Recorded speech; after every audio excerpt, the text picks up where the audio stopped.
Hello, friends and bees and friends who are also bees, and welcome to this week's Indie Thursday stream.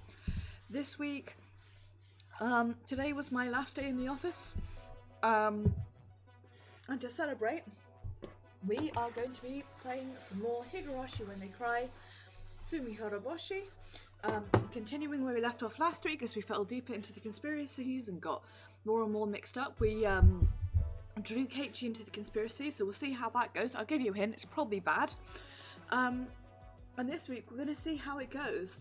Tsumi Horoboshi is kind of a retelling of Onikakushi, but not really, because the events of it very differ sort of massively from Onikakushi, so the way I see it, it's sort of, obviously it's the same story every time. It's just that, you know, a different die is thrown and so something different happens. In this case, what happens is what we don't see in Onikakushi, which is, you know, Reina's whole deal. What that means is that I really have no way to expect what's going on. You may have noticed, if you're in my Discord, that I said I was going to be cracking open a bottle of wine.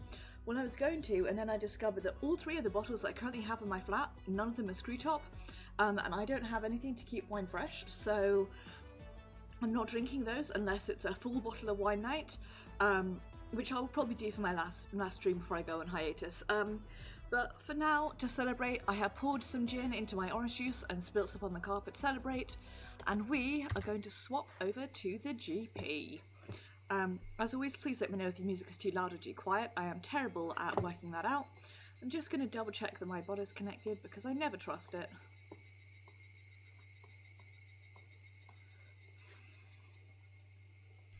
Also, I have an old Maximo Park song stuck in my head, so if I sort of hum "I've got no one to call in the middle of the night anymore," or sing it badly, please don't laugh at me.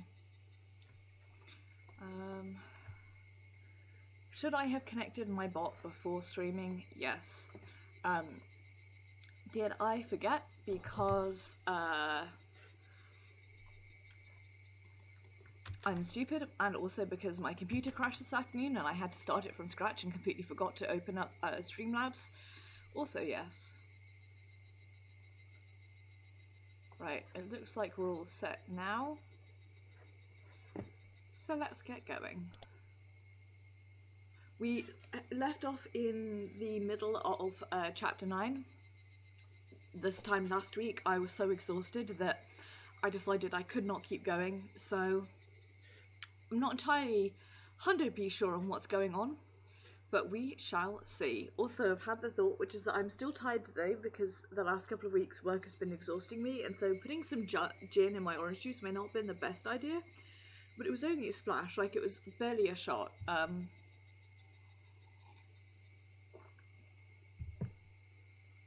Tastes like orange juice that's had something done to it, which is pretty much what it is, so let's keep going. The next day, Reina came to school, acting normal like she said she would. She talked with Mion as cheerfully as she always did, and it's John. Thank you for the host, Pixie. It is very much appreciated. I am giving you big hugs, Pixie Pix. And please do look after yourself. It is very important. Thank you, Pixie. I'm just going to move my mic so it's slightly better. I remembered abruptly when we left off last week, we had been on the phone with Reina and she explained the conspiracy to us, being Keiichi, and then we both agreed to act normally at school so as not to tip anyone off that we knew. I'm glad to hear that, Pix. And please know that you are loved and cared for by many people. So, I'm in, because of leaving work today, like leaving, you know, actually leaving the company, I'm in a sentimental mood, so I teared up a bit, I cried a bit, but I haven't cried properly yet, so it would probably be tomorrow where abruptly I'm like, oh my god, I'm gonna miss all my friends.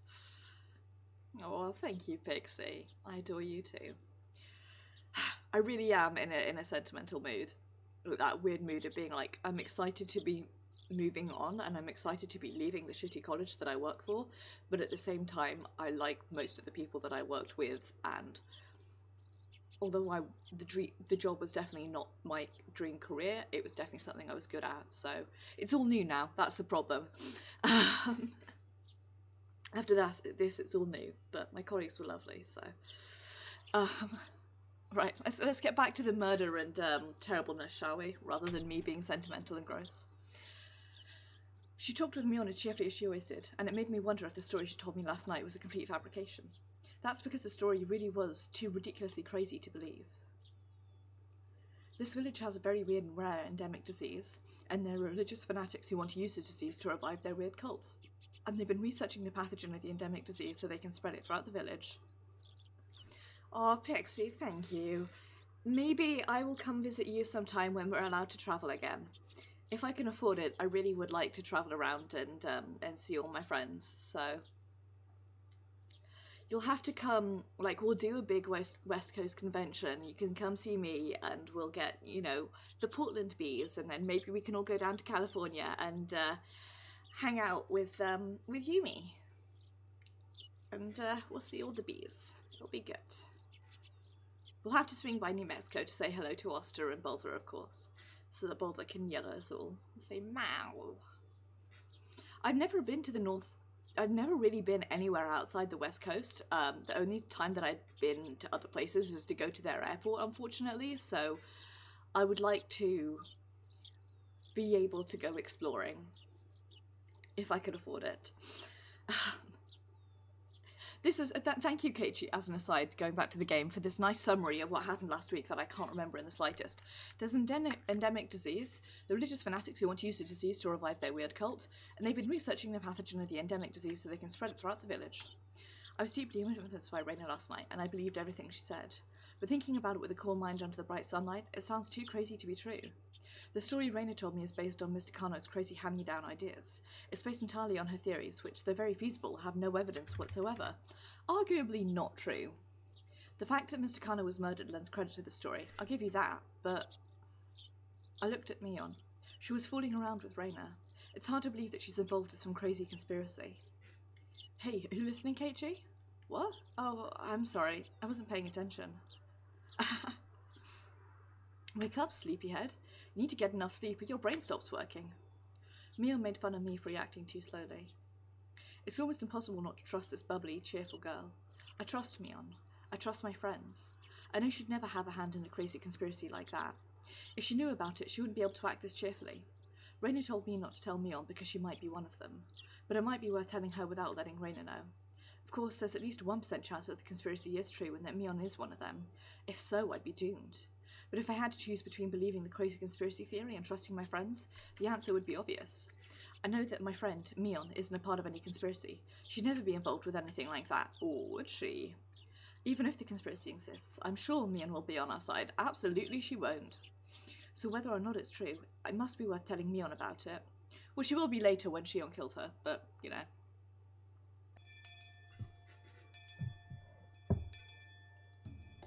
What's going on, Keiichi? Why'd you call me out here? He told me not to tell anybody. You're not going to extort money from me, are you? Is that the first thing you think of when you called out to the gymnasium storeroom? Oh, I know. You want to give me a love letter, don't you? People usually use the shoe locker for that, you know? We don't really do that in the city. A lot of guys hand over their love letters in person. Really? So wait, are you kidding me? That's not why I called you here. Keiichi really is so dense sometimes. I have to talk to you about something very important. I want you to listen without making fun of me. What is it? Do you know that there are people who want to revive the cult of Oyashiro-sama? Huh? What? What are you talking about? This, of course, was just my way of getting a feel for the situation. I wanted to see how she was going to react by getting straight to the point. But Mion really did look puzzled. People wouldn't normally react like this if someone pointed out their secrets out of the blue. They always panic, if only just a little. Either Mion was a brilliant actress, or she really didn't have anything to do with the idea of reviving Oyashiro-sama. I decided to tell her everything. Mion, your family, the Sonozaki family, has a lot of influence in this region, including Hinamizawa, right? Do you think there's a possibility that they're working to revive the cult Oyashiro-sama behind the scenes? Revive? Why? Well, you know, people today don't worship Oyashiro-sama like the people in the old days did. So people like fundamentalists might be trying to make people worship Oyashiro-sama in the same way as the people of Onagafuchi. What? Wait a second. I have no idea what you're talking about. You sure? You really have no idea what I'm talking about? Of course I don't. Sounds like one of those popular novels that sold 5 million copies over in America. Mion's reaction was very natural. It seemed impossible she was pretending she didn't know anything about it. Wink. But regardless, I continued. Well, there are people like that in this village for real. Do you know anything about them? You're saying that these people want to make us worship Oyashiro-sama like the people of Onagafuchi did. What good will that do? You know, I think it means a lot to people who really believe. But think about it, Keiichi. Who'd be happy to live under those strict ancient rules? In this day and age, it's almost impossible to live without leaving the village. But, for example, think about Rika. All the old people say she's a reincarnation of Oyashiro-sama, right? Those people might be religious fanatics, and... Are you talking about old man Kiyomiyoshi? Well, I know he's a deeply religious man for sure, but he isn't a fanatic. Believe me, there really are people who are trying to revive the cult of Oyashiro-sama. Okay, I'll believe you for now, because I want to hear the rest. Go on. They found out that the curse of Oyashiro-sama was just an endemic disease unique to this village, so now they're researching the pathogen. This is very Cabin in the Woodsy, BT dubs. Where? First of all, what's an endemic disease? What's a pathogen? Sound gross. I was getting confused. I didn't know what I was talking about myself anymore. I was deeply influenced by Reina last night and believed everything she said. But having said it all out loud, I started realizing how impossible the story sounded. What's going on with you? Didn't Ms. Mio tell you all this? How did you know? She's infamous for this kind of thing. She's an occult maniac. She always makes up crazy stories. A few people have gotten badly taken in by her before. She told me some of her stories once, and I remember they're actually very interesting. Haha. Is that true? I think you've heard about this once or twice before, but this village had a unique culture back in the old days. They did a lot of oppressive things, like having very strict rules, very strict punishments, and a bunch of other cruel traditions. They're well known amongst occult maniacs. Ms. Mio was one of them. So the story I heard about the weird parasite that controls the village was... What? Parasite? Is that a news story she came up with? What do you mean, news story? I told you, Ms. Mio is an occult maniac. She studies the weird legends surrounding Onagafuchi and enjoys making up hypotheses, theories, and wild stories about them. She's created a lot of different ones aside from the theory that parasites are controlling the village. One I heard an awful while back was about UFOs. That one was interesting since it connected a lot of different dots. The story was about a UFO that crashed into Onagafuchi Swamp long ago. The alien that was in the UFO and the villagers had a battle or something like that. It was like one of those sci-fi horror B-movies. The one Satoko heard was a theory about creatures from the bottom of the ocean.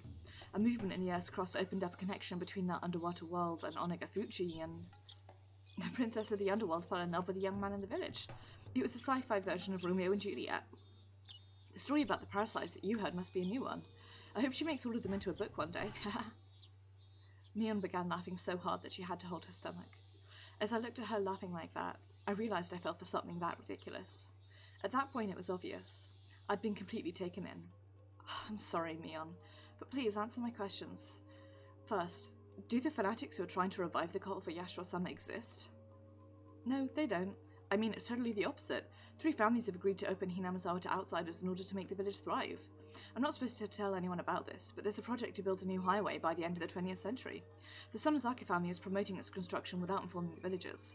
If all goes well, this whole area will flourish. My grandma is betting she'll make a fortune when it causes land prices in the region to skyrocket.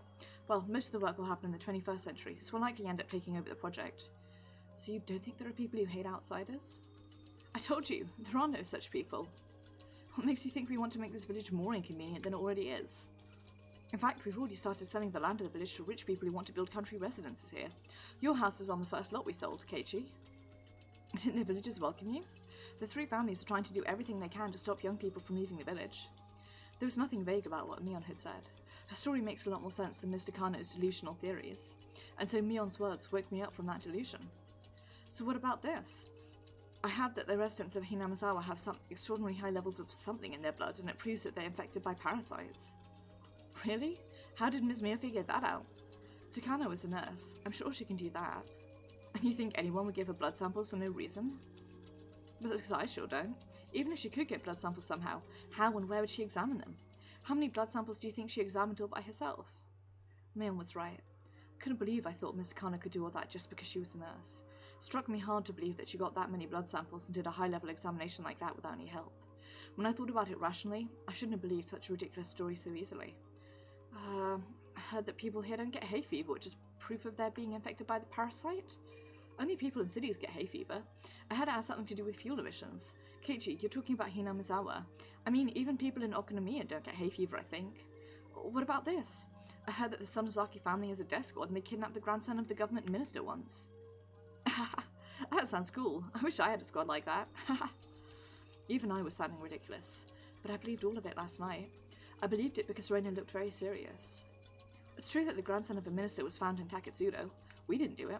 We just acted as if we did. What do you mean? Please explain. Okay, the Onagafuchi Guardians protested violently during the dam conflict. They did something close to terrorism as well, but there were people who used the resistance movement for their own benefits. They used the name of the Onagafuchi Guardians, or what used to be known as the ODA, to rob people of money and valuables. The ODA were a very aggressive force at that time. There's a high possibility that some people thought they could use the name to extort money. The kidnapping case was one of those incidents. Kidnappers thought they could stifle the police investigation by acting like they were the ODA. They kidnapped the boy to demand a ransom. To tell you the truth, the members of the ODA were all very surprised. They were actually impressed that those guys actually pulled it off. I remember they even said they'd give him an award. Wait a second, so the ODA had nothing to do with the kidnapping? No, not at all. Mion said it firmly. It was a simple and clear answer, which left no room for suspicion. And thinking about it, it's nothing surprising. Kidnapping the grandson of a minister and negotiating with him in person is a huge deal. The ODA were a very aggressive group, but this operation wasn't so easy that it could be carried out by any of the normal residents of Hinamizawa. It was obviously the work of professional criminals, without a doubt. Like I said earlier, the Sonozaki family acted as if we were the masterminds of the kidnapping case. What do you mean by that? This is a secret precept of the Sonozaki family. You can't tell anybody about this, okay? When an incident like this happens, we traditionally act as if we're responsible for it. It's a tradition of bluffing.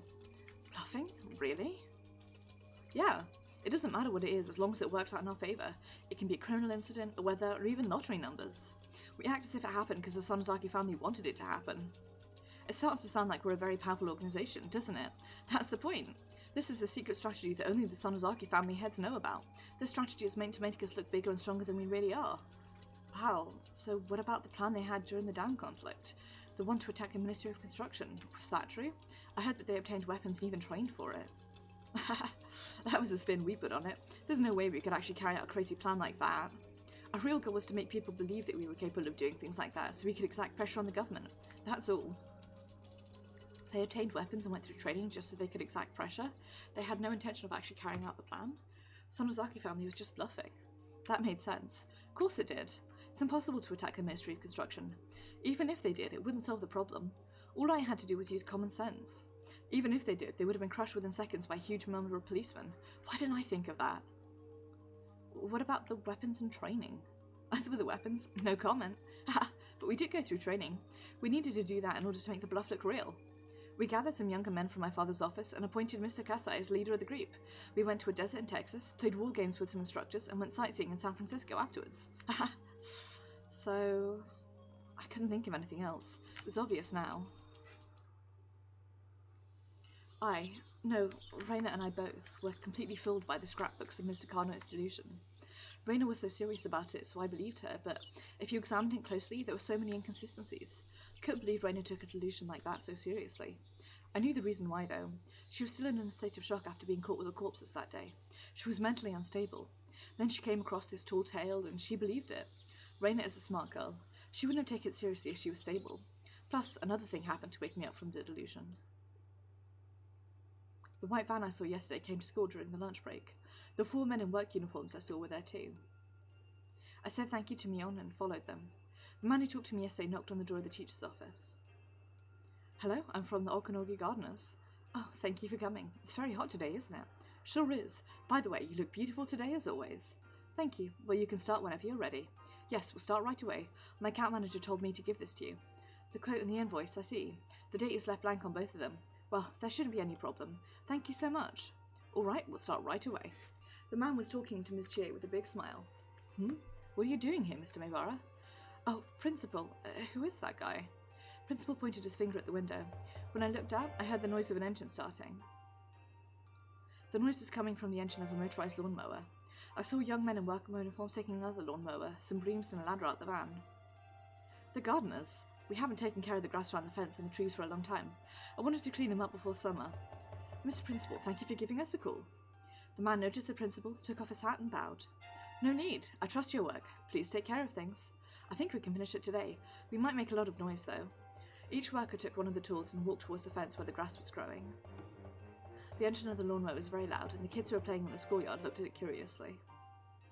Hey, it's dangerous out here. Go back to your classroom. It was Miss Chie. She handed an envelope with the documents in it to the principal. It said Okanogi Gardeners on green on the envelope. Principal, please sign the invoice and drop it off at their office next time you go to the town hall. Of course, will do. Ah, Miss Chie, did they come here yesterday? Yes, they came here to look at the grass late in the afternoon. They told me they got lost on the way back because they tried to take a shortcut. This village has a lot of small roads branching off everywhere, and they can be very confusing. I remember when I first came here. Miss Chie starts talking about when she got lost, and they laughed together. There was never anything suspicious to begin with. I thought they were suspicious yesterday because of what Raina had told me. First, I thought it wasn't unusual to see a white van. But then, right after I heard a creepy story, I saw a white van parked on the road and got scared. The gardeners weren't familiar with the roads of Hinamizawa, and they got lost trying to take a shortcut on their way back. That's all. I had it totally twisted around. I believe that fake-sounding story. I believe that the Sonozaki family was working behind the scenes, and I fabricated the existence of a group of fanatical believers in my mind. Worse, I doubted Mion. Damn it, I'm such a fool. She's my friend. We took each other's hands that day, saying we were a family made out of friends, and that friends were friends no matter what. I said that, but then I doubted my friend. I'm so stupid. Anyway, Raina was the problem. She also needed to wake up from this crazy delusion. I had to hurry and wake her up. Raina seemed like she had no mind to listen to anyone else. She truly believed that the Sonozaki family are the masterminds of a large-scale conspiracy.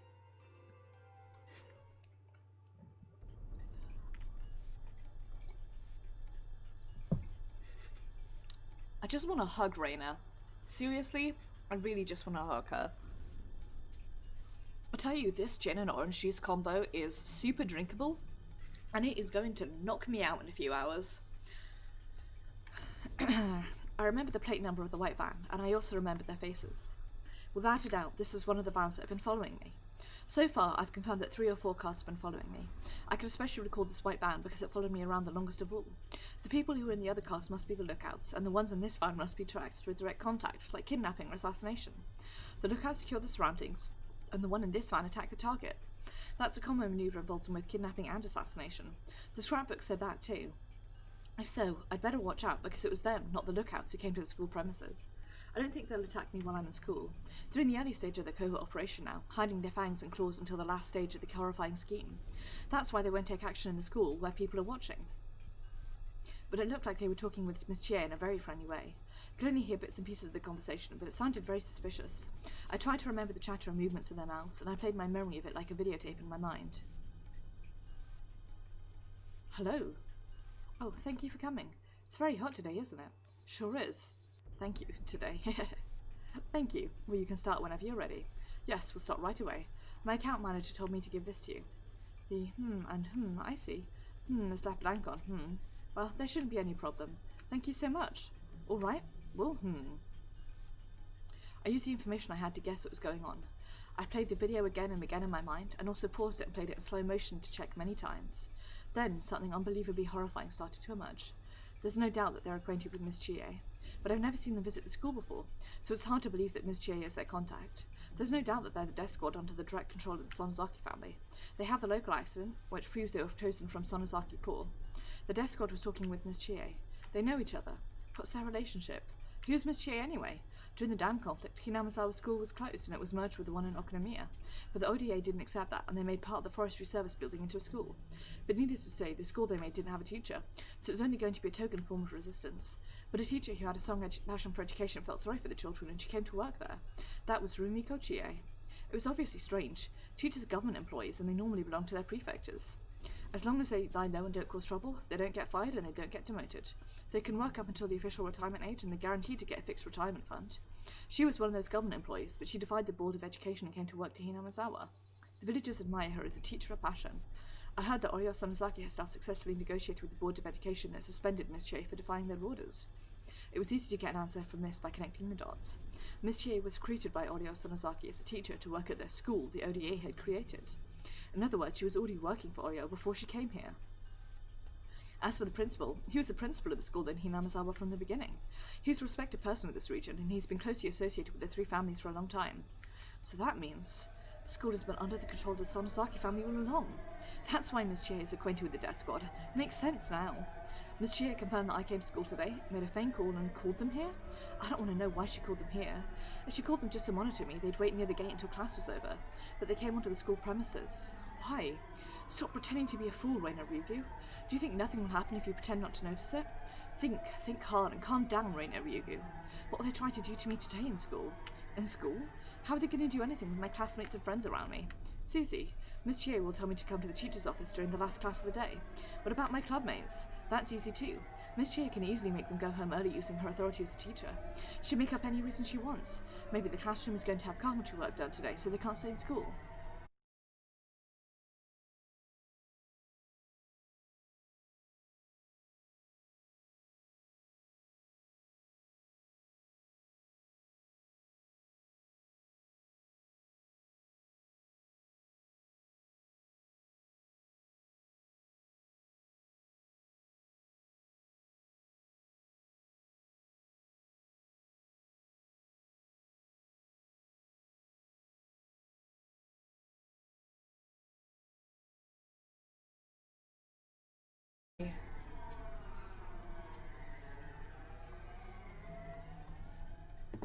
Are we back? We live. Right. Sorry about that. I hope you didn't miss too much. All you missed, really, if you did, was Reina's turning the conversation that we had earlier between the gardener and the teacher into her, like, conspiracy theorying it up, basically. Look with this. Yes, we'll start right away. My account manager told me to give this to you.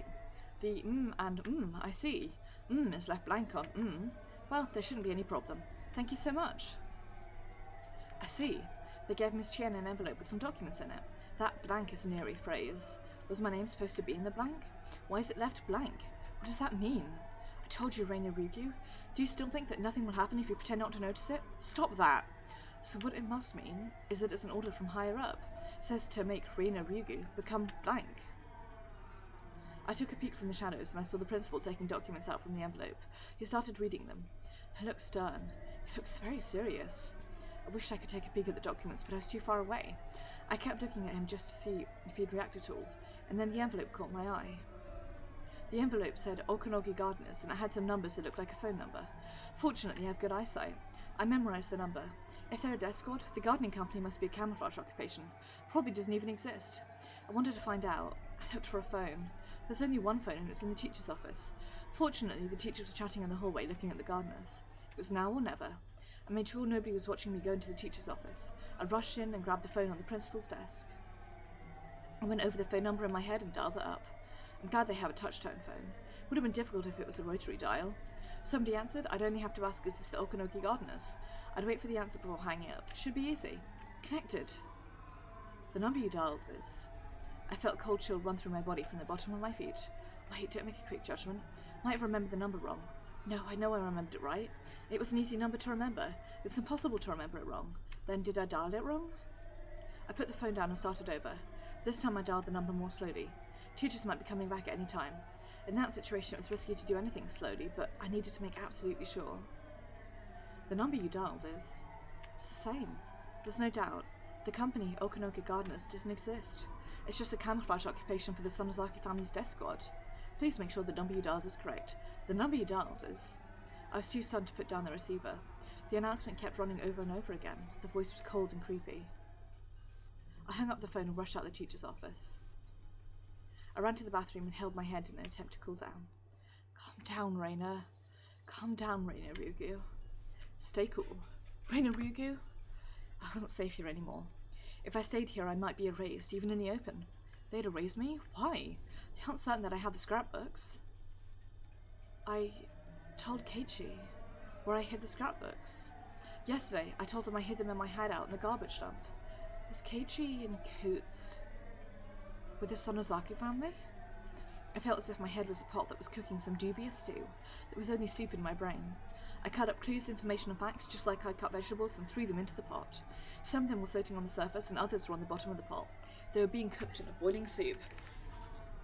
F's in the chat if your brain ever feels like this, because mine does all the time. No, it can't be. Keiichi's on my side. He is the only one who's on my side. He held out his hand to me at the trash piles. There was no lie in that hand. When he grabbed my wrist, I felt nothing but a strong, pure heart. He promised me he'd be on my side. I shouldn't doubt Keiichi. He's the only one I should trust. He's the only one who's on my side right now. I'm sorry, Keiichi. I was about to doubt you. I'm really sorry. I'm so sorry. I said it out loud on purpose, full of regret that I doubted Keiichi, the only one who was on my side. Now that I think about it, whether I had the scrapbooks or not might not matter to them. Erase anyone who is suspicious. That's the safest way. Does that mean they're in a hurry? The day of Oyashiro-sama's revival might be just around the corner, and that's why they're trying to get rid of any small fish bones that are stuck in the throat by any means before it's too late. We don't need her anymore. Just erase her if you're worried so much. I could easily picture Oyo Sanosaki saying that. Picture? No, she did say that. That's why they're here today. What should I do? What should I do? Should I wait until school is over? I was like a fish in a pond. No matter how many times I escaped from the net, I was in the pond and they owned the pond. Didn't stand a chance. Then what should I do now? I couldn't keep escaping from the net. I should get out of the pond. I didn't know how to fight them. I didn't know who's on my side. I was about to give in to despair. For now, I'd have to think about how to survive this, so I'd at least have time to think about how to fight against them. I have to get out of this pond. When I was about to leave the bathroom, one of my classmates came in. I pretended to be sick and talked to the girl while leaning on the wall. I don't feel good. I think I better go home. Can you tell Miss Chie I left school early? I shouldn't let Miss Chie know that I'm leaving school early if I'm trying to run away from them. But if I didn't, they might think I ran away without cause. That might lead them to chase after me without mercy. If that happens, I don't stand a chance. They're planning to capture me after school is over, but I happen to feel sick and left school early. If they took it that way, they wouldn't think that I noticed the noose tightening around me. I was about to go back into the classroom to get my bag, but I changed my mind and turned around. I didn't need my bag anymore. I realised nobody was watching me, so I stopped pretending to be sick and started running.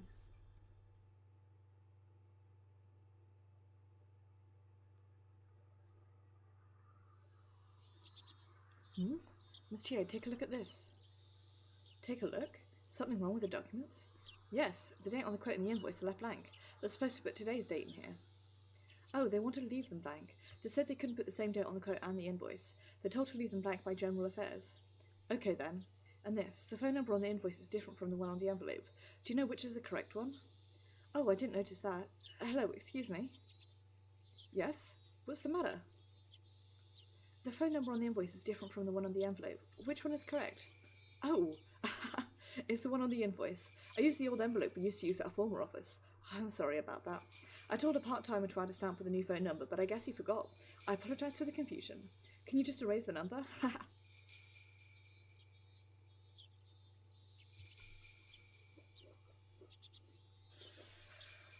Oh, that's so well done.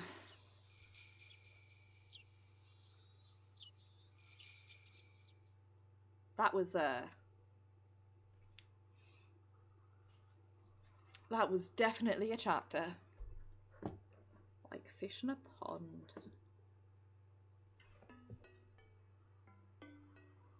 Okay, no worries, Pixie. Take care, look after yourself. Say hi to Mel from me, and have a good evening. I will. After this, I'm going to stream, take my bins out, and then fall asleep. So that's the plan for tonight. So take care. The danger of a culture-bound syndrome lies in the fact that it can easily trigger delusional misidentification syndrome. That is to say, in the current case, every time the patient sees something trivial, she tries to interpret it as a curse. And it's believed that as a result of the accumulation of these events in understandable form, a delusional system is created, ultimately leading to paranoia. Furthermore, the patient is also exhibiting slight signs of a personality disorder. Of course, it's at a very mild level, and it's not causing any hindrance whatsoever to the patient's daily life. It's common for even healthy individuals to have primary delusions in their daily lives, but they usually ignore automatically without recognition since those delusions are nonsensical. However, there are cases where those delusions accumulate despite being incomprehensible. It largely depends on the particular characteristics of the individual, and it's believed that the patient shows relatively strong characteristics in this area. I believe you're very much aware that primary delusions are categorized into 3 different kinds. Delusional mood is the feeling of impending crisis without basis. Delusional intuition is the feeling of a sense of duty or goal without basis. Delusional perception is the feeling of a baseless cause against a baseless target. In the patient's case, it's believed that these incomprehensible delusions accumulated, acted out simultaneously with the culture bound syndrome, which triggered a delusional misidentification syndrome, and ultimately caused the incomprehensible delusions to become understandable by interpreting them as a curse. The incomprehensible delusional system induces understandable secondary delusions, further strengthening the patient's delusional system with the passage of time. The delusional parasitosis mentioned earlier can be considered a secondary delusion. A common factor of all cases of paranoia is that even after an outbreak, they will still appear perfectly normal with no change in their personalities. The patients are unaware of their own ailments, and due to the personal interpretations of the delusional system, there are many cases where patients arm themselves logically, making it extremely difficult for a third party to point out they're having a delusion. Furthermore, although it may depend on the tendency of the delusions, there are also cases where a persecutory delusion turns into a pursuit delusion or conspiracy delusion, resulting in the patient creating an imaginary enemy and taking up antisocial behaviour. For example, there are cases where believers of a religious cult were deeply influenced by the cult founder's paranoid visions, which shifted the cult into a conspiracy delusion and made them conduct antisocial behaviour in the name of self-defence. Although no such cases have been reported in Japan yet, underscore the yet, it could very well happen in the near future. Fortunately, the patient hasn't reached that serious a condition of now. With proper treatment, she should be able to make a full recovery. Please make sure that her father also understands that this is not an unusual case, but something caused by the accumulation of a number of innocent factors that anyone could have. The patient can be treated only by deepening her bond with her father. As long as she has that bond, she can certainly be treated.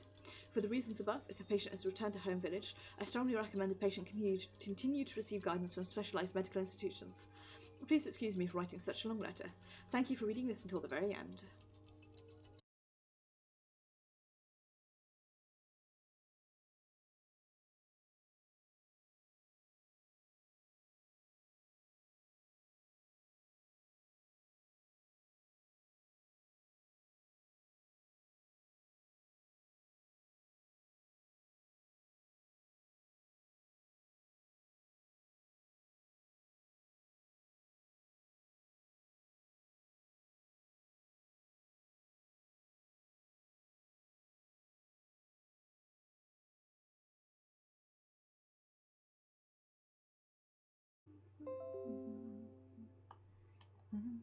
IBS said it's successfully reconnected.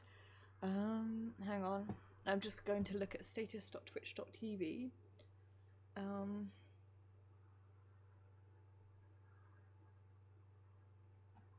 Says there's no problems, but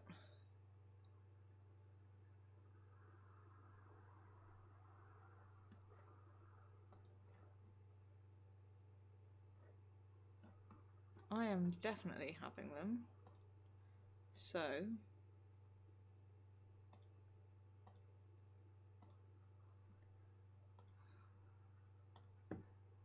let's see how this goes. Continue. The achievement for the next chapter is Village of the Body Snatchers, which is a wonderful and deeply terrifying chapter title, or achievement title, that I'm very excited to understand. They were mowing the grass near the fence, which was probably a cover to monitor the surroundings, just in case I tried to escape from the school. But they must have been thinking that would happen when the after school was over. They seemed to have no idea that I'd already noticed their plan and was trying to run away at that very moment. I couldn't use the front gate, since they'd find me easily. I moved behind the school building, made sure nobody was around the curry garden, ran through it, and dashed into the forest. I walked through the dense undergrowth, stepping on dead wood and climbing over fallen trees. After walking through the forest for a while, I came to a small road. I know many back roads in the village because of our club activities, and that knowledge had finally come in handy. So what should I do now? I'm sure the girl already passed on my message to Ms. Chie. Those men must be going crazy by now, knowing that I ran away.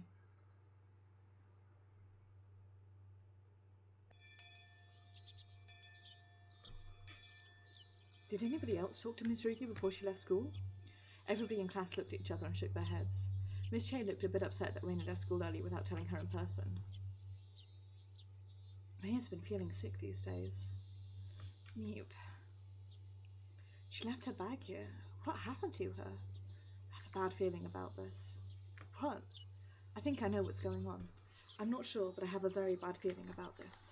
She must have taken another ridiculous story or series or something. Oh, I hope she went to anything crazy.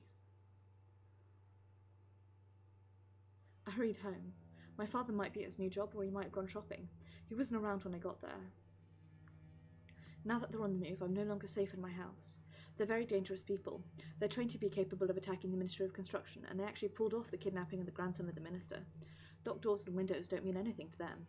In fact, it'd be like I was hiding in a box which they could just open up to get at me. I could no longer stay at my home. It's very sad and very frustrating. I killed Rina and Tepe, and I finally gained a peaceful life with my father. How could this happen to me? I remember what Keisha told me before. It expressed my feelings better than anything.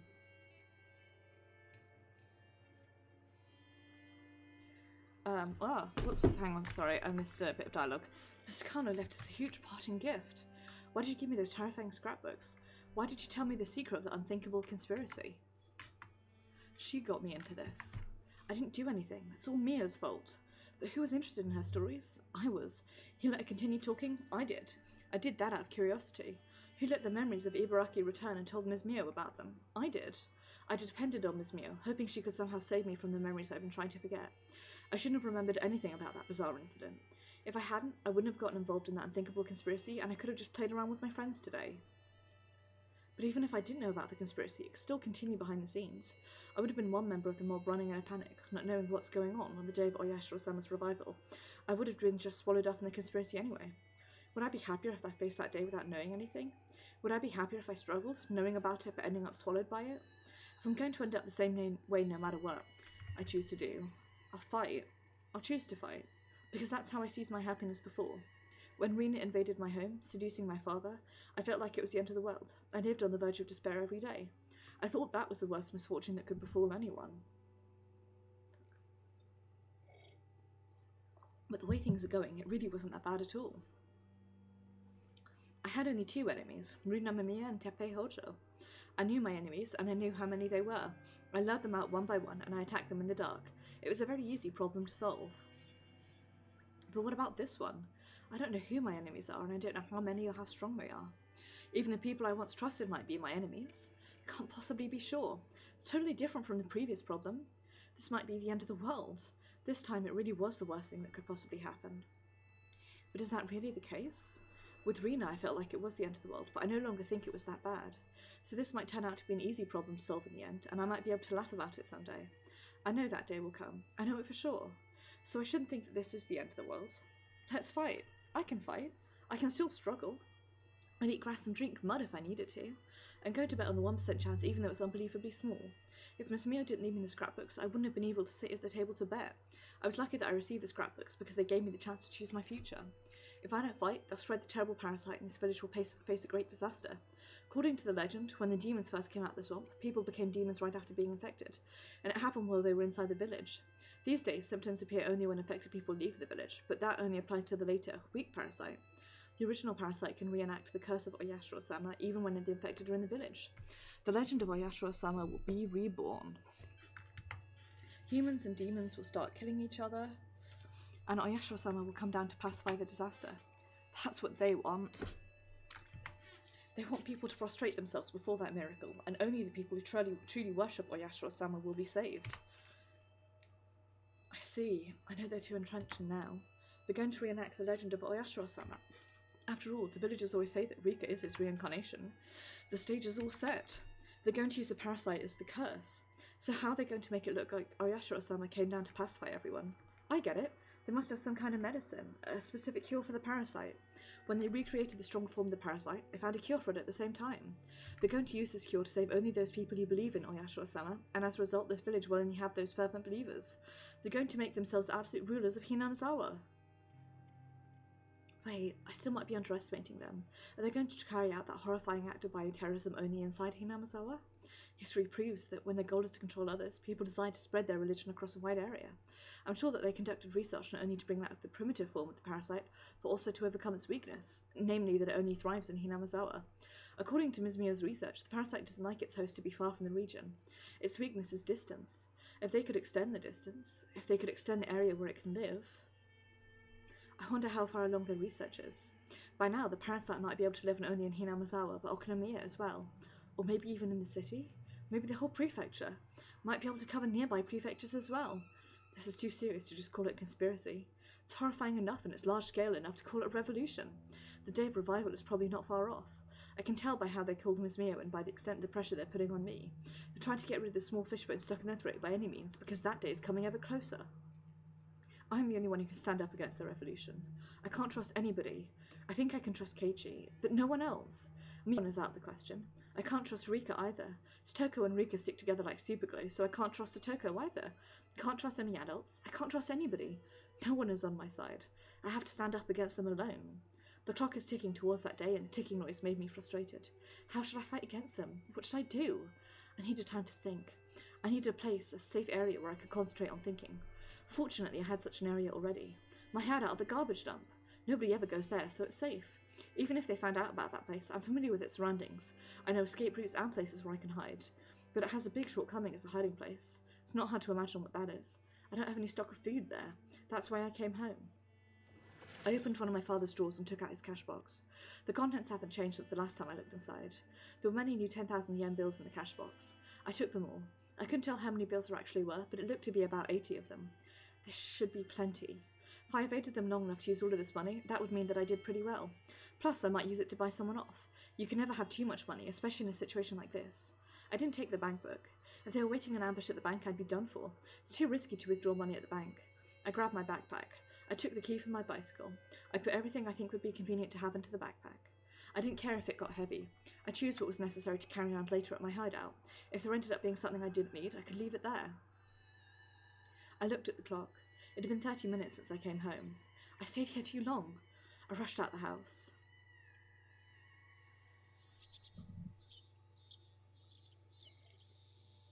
I went to a small convenience store and bought as much sweet bread and canned food as I could fit in my backpack. An old lady was at the register, probably suffering from dementia. She showed no interest in the extraordinary amount of food I was buying. But as soon as the manager of the store checked the sales that night, he'd find out. The idea didn't bother me because I could no longer walk around the village in daylight anyway. My backpack was full and the cans hurt my back as I walked, but that didn't bother me either. I got to my hideout, still carrying the heavy backpack. I organised the stuff I bought. It was very heavy to carry, but now I had sufficient food. The abandoned construction office still has running water, so I could get some from there. I'd wanted to get some vegetables, but in a situation like this, I could hardly complain. After I organised things, I took out the scrapbooks I hid here and put my brain into top gear, flipping through the pages. So now what? How am I going to stand up against this gigantic conspiracy? I needed to calm down, stay cool, but think fast.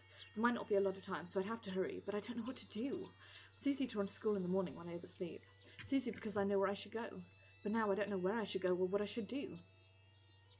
Now that I've come to this point, I should tell Mr. Oishi everything. It's highly likely he's an enemy, but that doesn't matter anymore. If it was true, I'd just declare war. But if he was on my side, he'd be my only remaining hope. This is really the complete antithesis to Onikakushi in the sense that Onikakushi is Keiichi being drawn into conspiracy and believing that everybody has turned against him and that Mr. Oishi is his only hope. I like that. Narrative parallels, or whatever you want to call it. It's good. I like these games. I'm enjoying them. He'd be my only remaining hope. I'm far too weak to stand alone against a terrifying scandalous conspiracy poised to instill fear throughout Japan. I'd have to use a public phone to make the phone call. There's only one public phone in this village that stands at a place where it's hard for people to spot you. That phone booth. It stands in the middle of nowhere where nobody really comes around. Many bugs gather around the light when it's dark and it's not a pleasant place to go to. But I can't think of any other public phones I can use to contact Mr. Oishi without being seen. Even though it stands in the middle of nowhere, it's still dangerous to use in the daylight. I should wait until nightfall and take advantage of the darkness. I heard that Mr. Oishi has been holed up in the station since Ms. Mio's murder case, so I should be able to reach him any time. I have the number for the direct line to his office too. The sky was still bright. Even though I had no time, I still had to wait for it to get dark. Frustrated, I glared at the sunset. I should find something to do. I couldn't waste any time that I had, so there must be something to do. After I thought about what I could do, I found there was something I wanted to confirm, something I'd been worried about. Couldn't do anything else before it got dark anyway. Staying here doing nothing would just make me more frustrated. I made my decision and left the hideout. Reina's father paced up and down restlessly in front of his house. A bicycle appeared, its rider ringing the bell. Police officer! Here, over here! A police officer from the Hinamizawa police station had shown up. Having rushed to get there, he was breathing hard. I hope you didn't wait too long. Please tell me what's happened. I know I locked the door before I left, but when I came back, the door was left open, and he led the police officer into the house. And look, My cash box was left open in my room. Is this how you found it? You didn't touch anything? I didn't touch the cash box itself because I thought they might have left fingerprints. I did touch the contents a little bit to check what was missing. What did they take? They didn't take my bank books and my personal seal, but they took the cash. They didn't take your bank books or personal seal, huh? You were lucky. Professional thieves today don't take bank books because they know how easily they can get caught by using them. This might be a professional cat burglar. Instead of taking the cash box with him, he opened it here. He has to be a pro. So how much cash was in there? Oh, I haven't counted it for a long time, but I believe there are about $10,000 10,000 yen bills, which is about 100. 10,000 yen is about $100, I believe. I believe it's, you take it back 2 decimal points, so it's a lot of money. I see. Did you tell anybody you had that much cash in here? No, I didn't, but they probably knew I kept some cash in the house. They? Who are they? Can you tell me more about them? It's kind of an embarrassing story. Her name is Rina Mamiya, and just then the phone rang. Oh, excuse me, I'll just go get that. Please give me a minute. He grabbed the phone. Hello, this is Ryugu Residence. Hello, this is Maebara. Is Reina there? No, she hasn't come back from school yet. She hasn't? I'm very sorry, but I'm in the middle of something right now. Can you call back later? I'm sorry, bye. He hung up after that.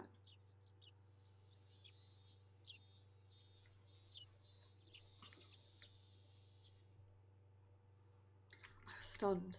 Didn't look like anything had changed on the surface. It was hard to find this place at all because it perfectly blends in with the surroundings. I only found this place again because I remembered there was a tree with a big lump of wood on it nearby. The spot where I buried the corpses was perfectly camouflaged as if nothing had happened. That's why, at first, I thought I came to the wrong place. But I could make certain once I stick a shovel into the ground. I should be able to tell right away whether this place was dug up before or not. After several false starts, I found the exact spot where I buried the corpses. But the biggest problem is all is that there are no bags in there at all. Why? How come? Did I bury them deeper than this? No, I didn't. I remember exactly how deep I buried them. I know I didn't bury them deeper than this. I wasn't expecting this. I came here to check the corpses. I just wanted to do that to kill some time. I didn't want to stay in my hideout doing nothing, so I came here to check if the corpses I buried were still there. I make sure they were still there and I'd feel relieved. It was supposed to go like that. This was such an unexpected turn of events that I broke out into a cold sweat. What's going on? What's going on? I don't need to calm down to think about what happened. Corpses can't come back to life and crawl out the ground. Someone must have dug them out. Who did it, and for what purpose? Did anyone happen to see us burying the corpses here, and did they dig them out after we left? What if they handed them over to the police? Oh no, it can't be. It's been quite a while since the day we buried them here. It was before the Watanagashi festival.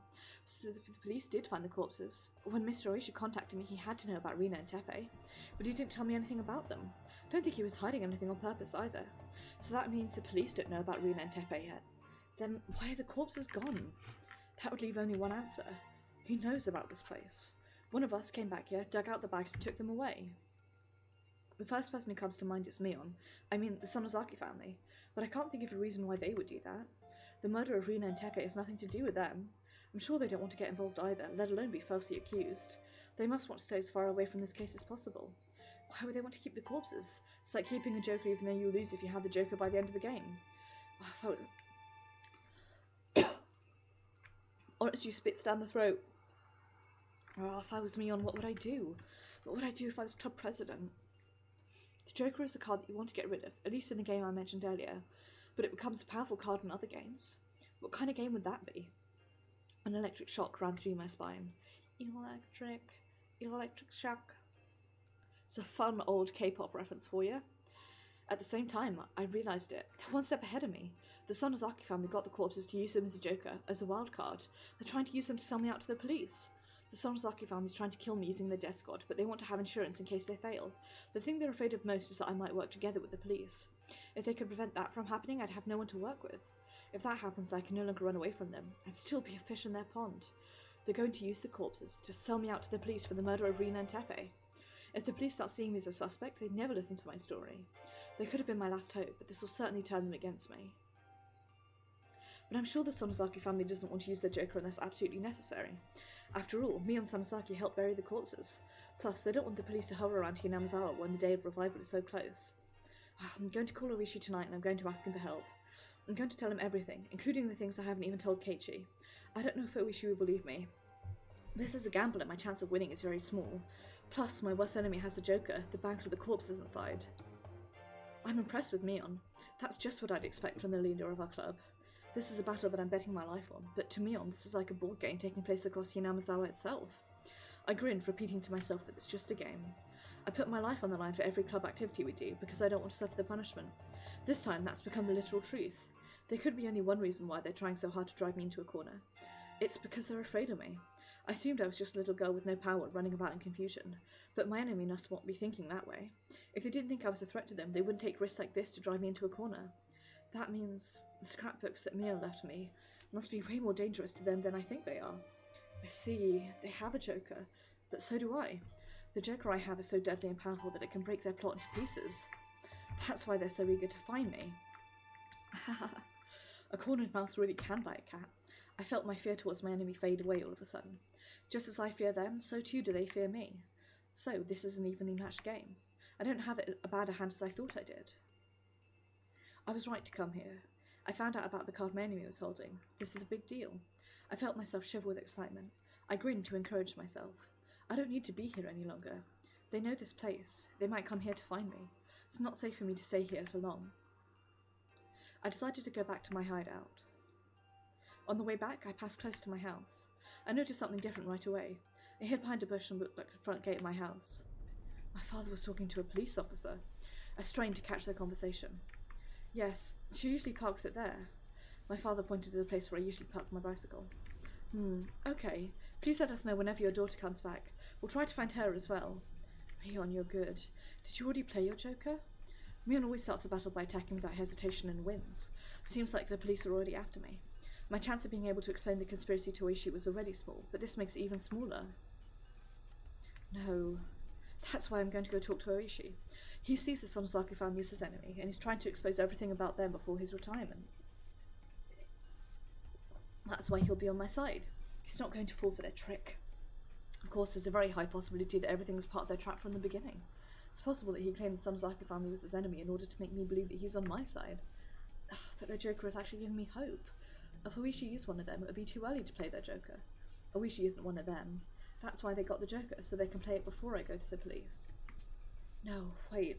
That might be a trick to make me think that way in order to make me trust Oishi. When Mion gives me two choices to choose from, it's usually better to choose the one I like without thinking too much. Mion, after all, likes to guess people's intentions in order to confuse them. So when you think about a choice too much, you're already in her trap. I'm going to do as I planned. I'm going to call Oishi after it gets dark. If he's going to become my ally, we can talk about we can talk about the future.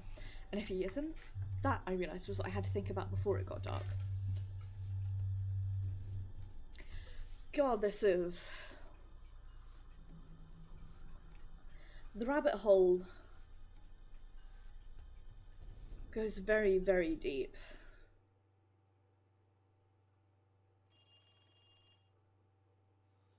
No, don't worry about calling so late. I don't get paid overtime, but I'm on duty as long as I'm here. I started the conversation with an ordinary greeting to try and gauge his reaction. There's a 50-50 chance that Oishi is one of them. If he's their pawn, he'll either lure me out somewhere so he can arrest me, or harass me where the scrapbooks are. But even if he didn't, that wouldn't prove anything. It's going to be difficult to determine if he's on my side or not, and I'd have to tell him about the scrapbooks no matter what. My heart's beating very fast.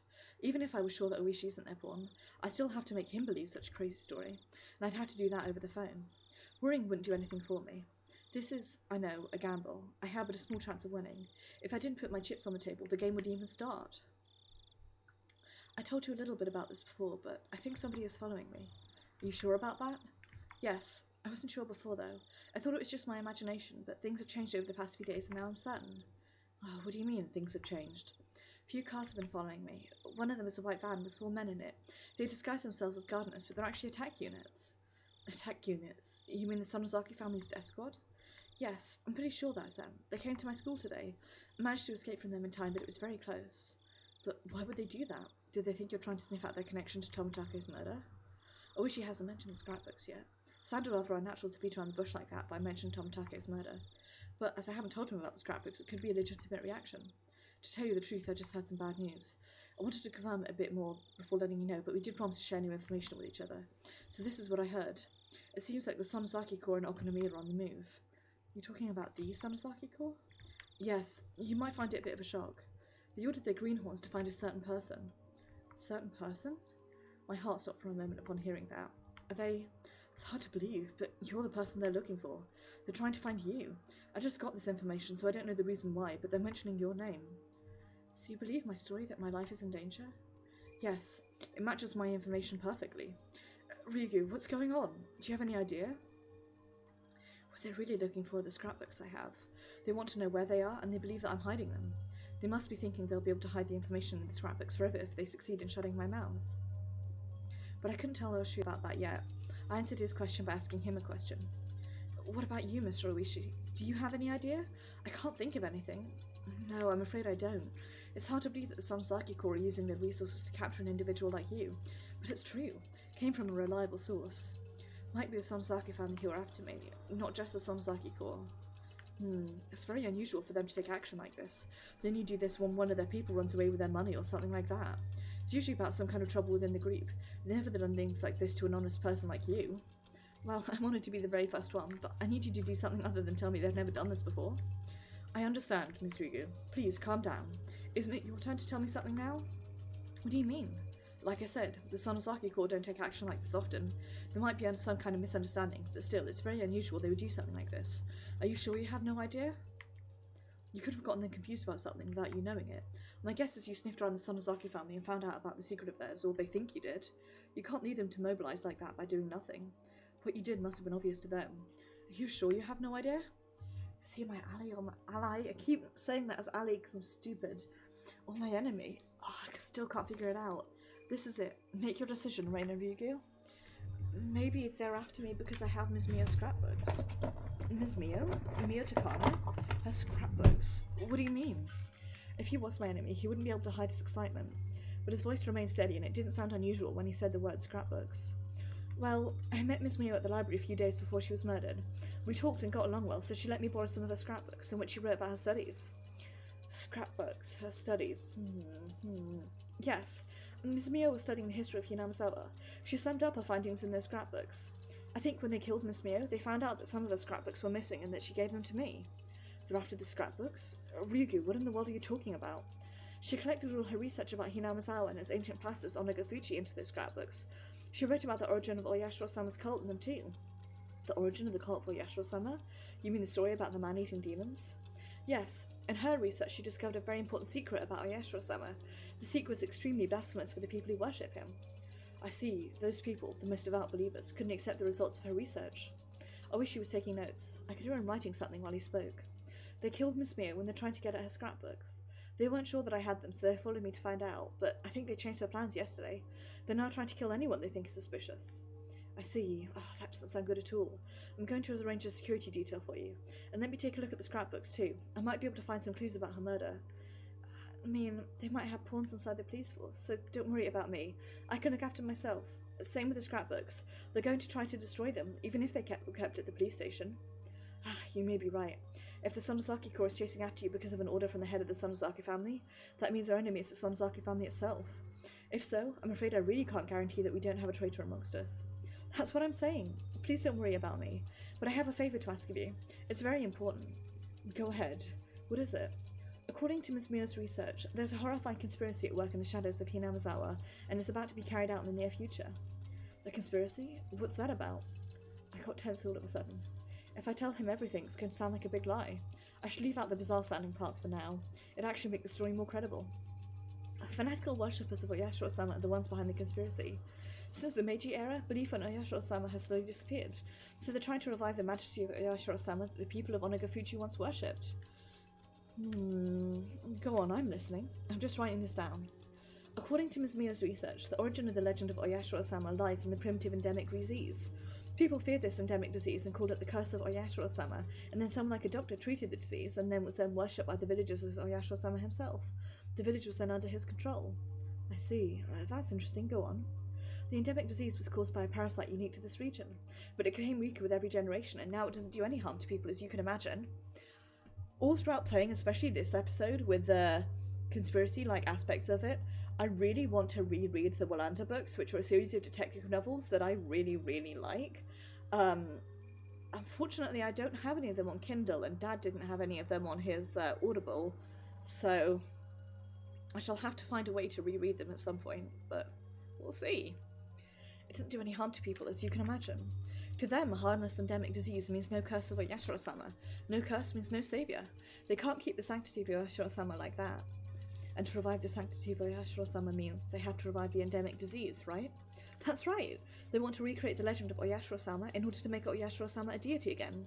That's why they're trying to recreate the original parasite, because it can bring back the more powerful strain of the endemic disease.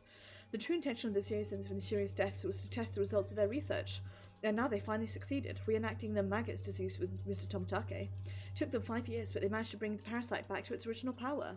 What the hell? The goal is to spread the parasite, use the cure they developed to save only those people who believe in Oyashiro-sama, and create for them a paradise.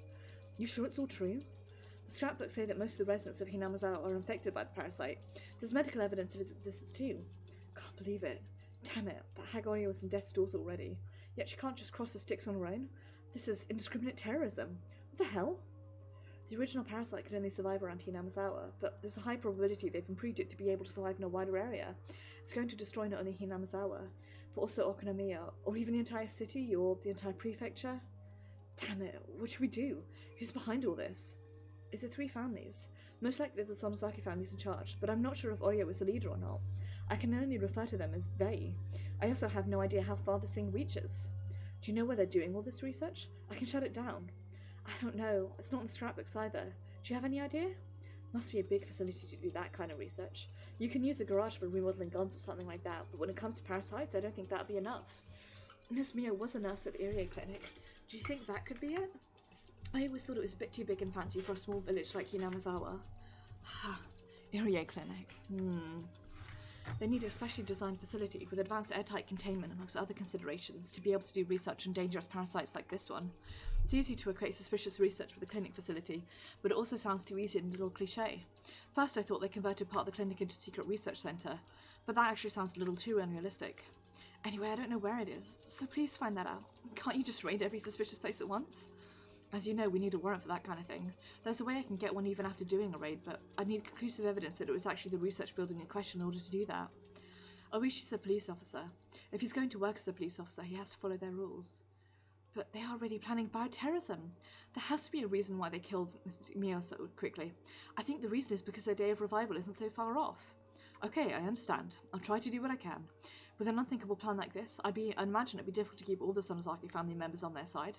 I'm sure there are some who are secretly against it. I'll try to make contact with those people. Don't worry, I'm very good at things like this. Oishi laughed to try and cheer me up. I was upset with the work of the police before, but Oishi's positive reaction is very reliable. He's what you might call an outlaw. Oishi's greatest advantage to me is that he doesn't exactly play by the rules. It's very encouraging that he has that kind of skill, especially since we have to act both quickly and without conclusive evidence. The police normally investigate incidents after they've happened, but that doesn't work in this case. If this incident actually does occur, it's going to be a big disaster. Ms. Mio has exposed such a horrifying conspiracy. I'm scared. She met with a very sad end. She was burnt in a drum kit in the mountains of Gifu. I feel very sorry for her. Oh, right, I forgot to tell you something. We found something odd about her death. Something odd? Well, at first I thought it had something to do with the case, but after hearing your conspiracy story, it's going to sound like nothing. The crime lab probably just made a mistake. Please tell me. I want to know. We promised to tell each other everything, didn't we? I don't mean to hide it. It's just that it might sound like a silly horror story. Miss Ryugu, do you remember the night of Watanagashi? After the festival, you and 4 of your friends talked with Tomitake and Takano, didn't you? Yes, we did. We just talked for a few minutes or so, I think. Well, we found Takano's dead body that night, but the crime lab in Gifu Prefecture said she'd been dead for 24 hours when she was found. But that doesn't make sense. If that's true, she had to be dead the night before the festival. What's that supposed to mean? So I remember this from previous playthroughs, and last time I didn't think about it. I've thought about it more this time, and I reckon it means that one of the Takanos was a fake. I don't know what DNA... I'm gonna have a super quick Google. Could you identify a body by DNA in the 80s? Trying to work out how... History, here we go.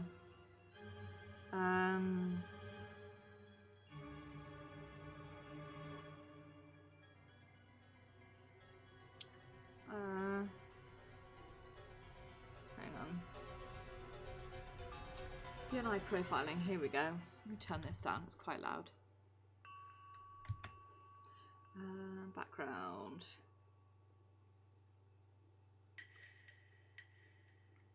Okay.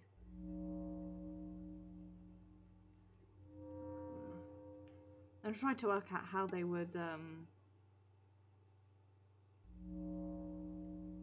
sorry. Trying to work out if they could use DNA to test the body, if they would have used like an ID card or something like that. But I figure it means one of the Tucanos was a fake. I'm gonna guess the body, and that our Tucano probably thought that she was about to be killed, so she like faked her own death and then ran away. But I don't know. The only witness to what happened that evening would have been Tomitake, so we shall see. What's that supposed to mean? I'm confused. If she was found dead on the night of Watanagashi and she'd been dead for 24 hours, that means, in short, it means she was already dead on the night of Watanagashi. So the Takano whom you saw on that night was a zombie. Got you, didn't I? Well, like I said, I think they just made a mistake. I felt my brain freezing over. Oishi laughed, saying that it sounded like a horror story from summer camp. But actually, the fact that Mia's time of death was off backed up her incredulous theories. I haven't mentioned this one to Oishi or Keiichi. If I did, they'd start to doubt everything else I said. That's how absolutely unbelievable this theory is. At any rate, the mismatch with the time of Mia's death means a lot. What irony. Ms. Mio came up with the theory and she proved it correct with her own life. No, not yet. This doesn't prove anything yet. If her theory is true, it might happen again. There's no way, it can't be true. I still can't believe it, but Oishi just said it. He said Ms. Mio was already dead on the night of the festival. It means that Ms. Mio, who was walking arm in arm with Mr. Tomitake on that night, wasn't Ms. Mio. Ms. Mio was already dead, so that wasn't her. That means she was... I felt a new sensation, one I'd never felt in my life before. It wasn't an ordinary kind of dread. It was a fear of the truth. No fear is worse than the fear of accepting the truth you don't want to believe. Compared to this fear, the fear of being stalked by the Sonozaki family or being burned alive in an oil drum looks silly. That's how deep of a fear I felt, and I felt it crawling all over my body. Ryugu, please listen to me. I understand you don't trust the police. It's true that the Sonozaki family has control over the entire city. There are some traitors at my station too, but you're in danger. You can trust me. I want you to trust me as an individual person. I can provide shelter for you. It's in a place nobody knows but me. Please trust me. I don't doubt Oishi at this point. I actually think he's very reliable. I would have said yes without a second thought, but the situation has drastically changed. If Ms. Mio's death backs up this unbelievable truth, I trust Oishi. I believe he'll find the enemy and take them down, but I'd rather protect myself on my own than let someone else do it. If the unbelievable truth is real, then I couldn't trust anybody except myself. No, even myself might appear before me too. Mr. Oishi, thank you so much. Anyway, please find the research center and put a stop to the conspiracy. I'm going to hide somewhere for a while. I'll call you again. I noticed I've been on the phone too long. I've been using the phone booth with the light on in the middle of the darkness. In other words, I've been telling everybody I'm here.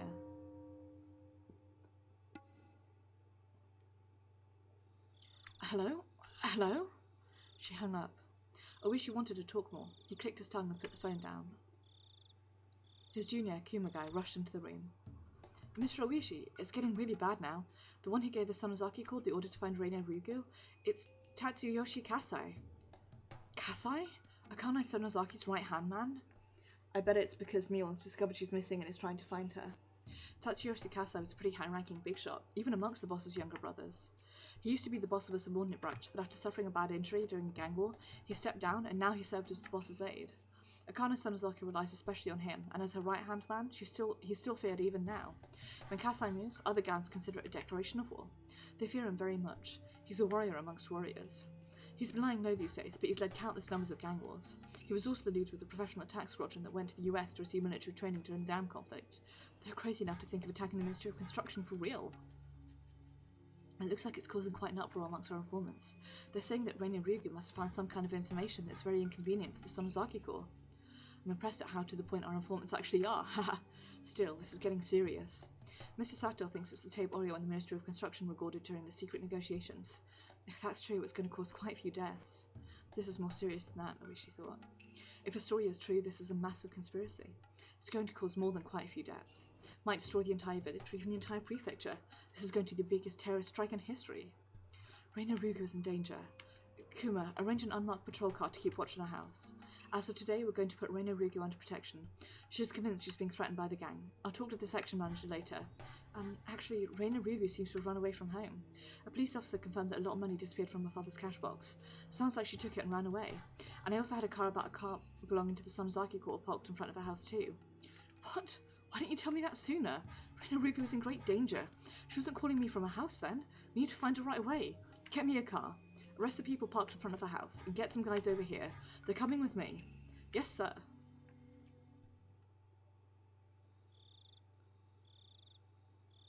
What? Reina wasn't at home? It's pretty late. Yes, I waited in front of her house for a while, but she didn't come home. Maybe she's at a friend's place. She might be at Sister's house with her other friends doing their club activities or whatever. Shion was lying down on the sofa, picturing her sister and her friends fooling around and playing games like they always did. I thought so too, so I stopped by Mion's house, but Reina wasn't there either. Mion was worried about her too. Oh, really? Well, I wonder what happened to her. She might have been caught by some hoodlum, but that would be unusual. I already told my staff to look for her just in case. I don't think that's what happened. She's not as weak as she looks. Anyway, why did she want to see me? Kasai took off his jacket. Shion only told him to go see Reina because she heard that Reina had requested him to see him in person. Oh, I thought I told you. She said she found something you lost. Reina wanted to give it back to you in person. Hey, I guess she likes you or something. Oh, please. Anyway, I hope she's alright. Right then, the phone rang. Kasai answered it while loosening his tie. Yes? Yes, I understand. At once. Kasai sounded very serious, and Shion immediately figured out who he was talking to. Who was it? Was it my father? Yes. The Sonozaka family sent out an order to find Reina right away and bring her to the main house. You mean Oreo gave the order? I wonder what Reina did. Will she have to peel off her own fingernails? Oh, I hope Oreo goes easy on her. Poor girl.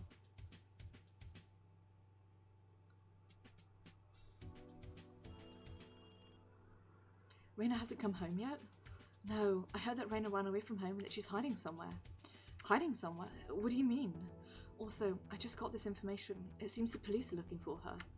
What? An unmarked patrol car is watching her house right now. Seems like there are several patrol cars looking for her in the village. Uncle Kimiyoshi received a call from the police too. He was told to use the town network to find out if anybody knows where she is. Do you think they found out the corpses we hid? We hid them deep in the mountains. They couldn't have found them that easily. No, it's 100% impossible. I guarantee you that. How can you be so sure? Well, to tell you the truth, I let the Sonozaki family take care of them. They moved the bags to a secret place. Secret place? Calm down. Don't worry about it. I heard that there's a major logging project happening this summer on that mountain where we hid the corpses. So I arranged help and took care of it. I see. You're a very reliable person when you're on my side, but you'd be a very scary person to have as an enemy. I recommend you never underestimate me. So it's not the corpses they're after. Then why are the police trying to find her? I don't know, but it seems like many gang members knew that Teppei Hojo and Rina Mamiya were trying to blackmail the Ryugu family. So that might be the reason why the police are after Reina. I don't think they consider her a suspect yet, but they probably want her as a material witness. It's the same thing. Damn it. Reina finally regained a peaceful life. Oh, I'm not going to let them ruin it. Mion, we need to help her. Of course. I already told my family in Okonomiya to find her before the police can. You can trust the Sonozaki family. They can protect her from the police, 120% guaranteed. But just finding her first isn't going to solve the problem. We have to do something to clear her suspicion. I'll think about that after we found her. We can make as many alibis as she needs and as many witnesses for the alibis as necessary. We have very good lawyers too. We'll never abandon our friends when they're in trouble. That's right, we can save Reina. Damn it, I wish I could do more than to depend on you, Mion. Well, don't worry about it. It's okay to let somebody else handle the situation when that person is better at it. This old man will take care of everything. Also, I'll create an alibi to fool the cops watching the whole village. We'll say Reina was spotted near Gogura. The wider the search area, the fewer policemen in one place. I see, that's a great idea. This is like nothing to us. We did more during the dam conflict. I'll protect Reina, and Keiichi. And Keiichi, Reina trusts you more than anyone, so she might come to you. If she does, please protect her. And give me a call right away. Yes, will do. Reina is a strong girl. She should be fine. She can overcome this. Yeah, I think so too. I hesitated to say something. Reina hadn't been her normal self lately. If she was her normal self, I'd have no doubt she could overcome this. But Reina is deeply convinced that Mr. Kano's delusions are true. Reina believes the Sonozaki family is behind the conspiracy. I'm not sure if she trusts the Sonozaki family to protect her. Don't worry, I'm her friend too. She'll understand once I sit down and talk to her. Just like Katie and I cleared up our misunderstanding, I can do that with her. I still can't believe you believe such a crazy story, though. Well, I can't believe I did either. This is going to be the most embarrassing thing to ever happen in my life. I really was deeply convinced until I talked to Mion. Even after the promise of friendship we made, I doubted her. Mr. Kana was endowed with magic, and I think the scrapbook she wrote also carried a spell. The scrapbooks can make people go mad. They're forbidden scrapbooks. Nobody was supposed to read them. Reina is captivated by the power of that magic, even after Takano's death. I have to wake her up. I've got a very bad feeling about it. Oh, I'm sorry, someone is at the door. It might be the police. I have to go now. Okay. I'll tell them that Reina's hiding near Gogra. If they ask you something, just keep telling them you don't know anything. Okay, got it. Mion waited for my answer, then hung up the phone. After she hung up, I slowly started to feel like Reina was being consumed by some huge, unthinkable fate. It's not only the police I'm worried about. I'm also worried because Reina is suffering the power of Mr. Kano's magic. I fear that she might be suffering from incredible anxiety. Oh, right. Reina might be hiding a secret base in a garbage dump. Reina once told me that she used to spend time there when Reina was at her house, and she told me that she hid the scrapbooks there too. If she's hiding there, she must be hungry by now. I should bring her something to eat. I went to the kitchen to look for some junk food. My mother looked confused. Mum, I'm going to go somewhere, but I'll be right back. At this time, it's late. It's very important. I promise I'll be right back. And if Reina comes here while I'm gone, let her stay in my room. And if somebody calls and asks you if you know where she is, just tell them you don't know and hang up, okay? My mum looked angry that I was leaving the house at so late an hour, but I rushed out the house before she could say anything. I grabbed a flashlight from the wall of the garage, got on my bicycle and sped off into the darkness. The moon looked beautiful, but in a creepy way. I feel like something terrible is going to happen. I don't know what it is, but I know it's coming. Something is going to happen. The moon, seemingly knowing what that something will be, looked like it was laughing at us, pacing back and forth in confusion. Let's do a thing before I forgot. Damn it! Laugh all you want. Laugh at this funny story as much as you want. I'm not going to laugh. I'm going to fight. I'm going to smash through whatever fate is waiting for us. Reina, I hope you're all there. Maybe my bicycle needs some oil? It's making a lousy noise as I pedaled. Damn it, even my bicycle is laughing at us.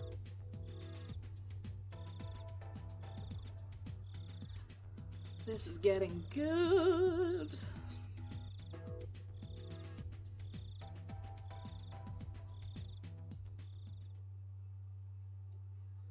Then, what's the icon for this achievement? It is... What is that?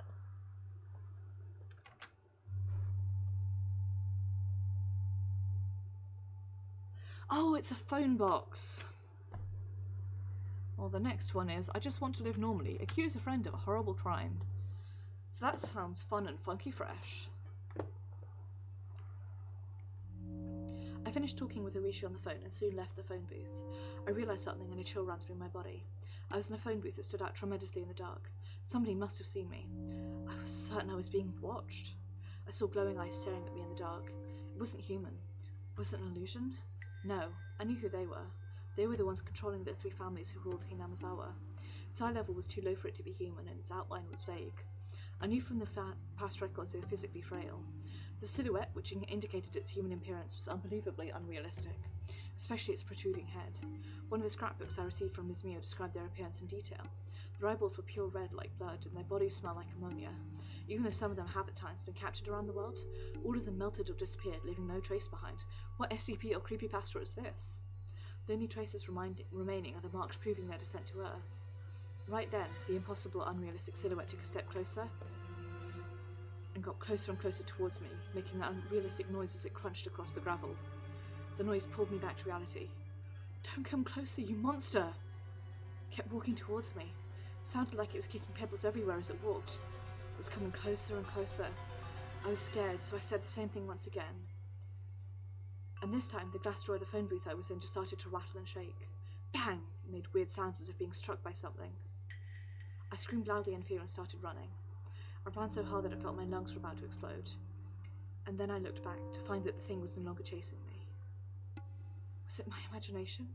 There's no way it was just my imagination. I definitely heard the sound of gravel being kicked and the phone booth rattling, but I needed to calm down. Right then, I needed to make my heart stop beating so fast. I'd have to fight them eventually. The next time they appeared, I was going to strike back at them. I was going to squash their heads with my big hatchet. I'd protect Hinamizawa. It was my duty to do so. I wouldn't allow them to do whatever they wanted. I saw the light flickering on my head again. I hate it. I hate it so much. I really, really do get easily freaked out by stuff like this. And this is... got me fucked up! Right. So we've got one more chapter to go. And then next stream we will have the last 2 chapters and the final chat with Ryukishiya 7. But let's keep going.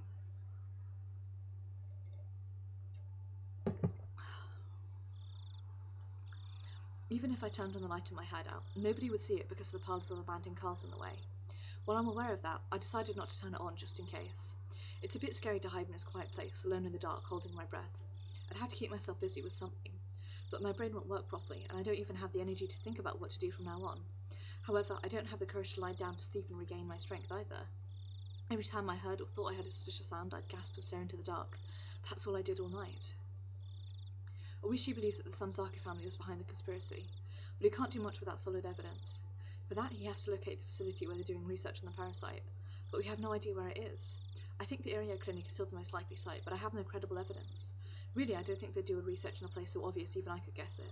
They might be using one of the bomb shelters that was built during the war as some kind of underground research centre. Now that I come to think about it, I remember a secret building nobody is allowed into on the premises of the Furude Shrine. I think it's called the Ritual Storehouse. According to Ms. Mia's research, the Furude Shrine is the centre of the local worship of Oyashiro-sama. The priest keeps the calls for ceremonies in Ritual Storehouse. One of the ceremonies is a bizarre festival, Watanagashi, and so the shrine storage must be something very sacred. If I remember right, Watanagashi was also a medical ritual designed to vaccinate and immunise people against the all-too-strong parasites. That means the tools they used for Watanagashi were medical ones. If my guess is right, the Ritual Storehouse is the most sacred place in the village, as well as the most appropriate building to use for medical purposes. It's suspicious. There might be a secret research centre in the Ritual Storehouse. Damn it. The police should be performing a writ on the Ritual Storehouse, not the Irio Clinic. Why didn't I think of that when I was talking with Oishi on the phone earlier? I hope Oishi realises this too. Should I go back to the phone booth and tell him about the Ritual Storehouse? But when I thought that, I heard a car coming closer. I held my breath. It's not normal for a car to come here this late at night. I thought about many possible scary scenarios, which made me nervous. After a while, I saw the headlights of a car near the former dam construction office. The car must have passed by me and gone to the office. But it's a deserted, empty office building. There's nothing there. It's not a place where people would visit this late at night.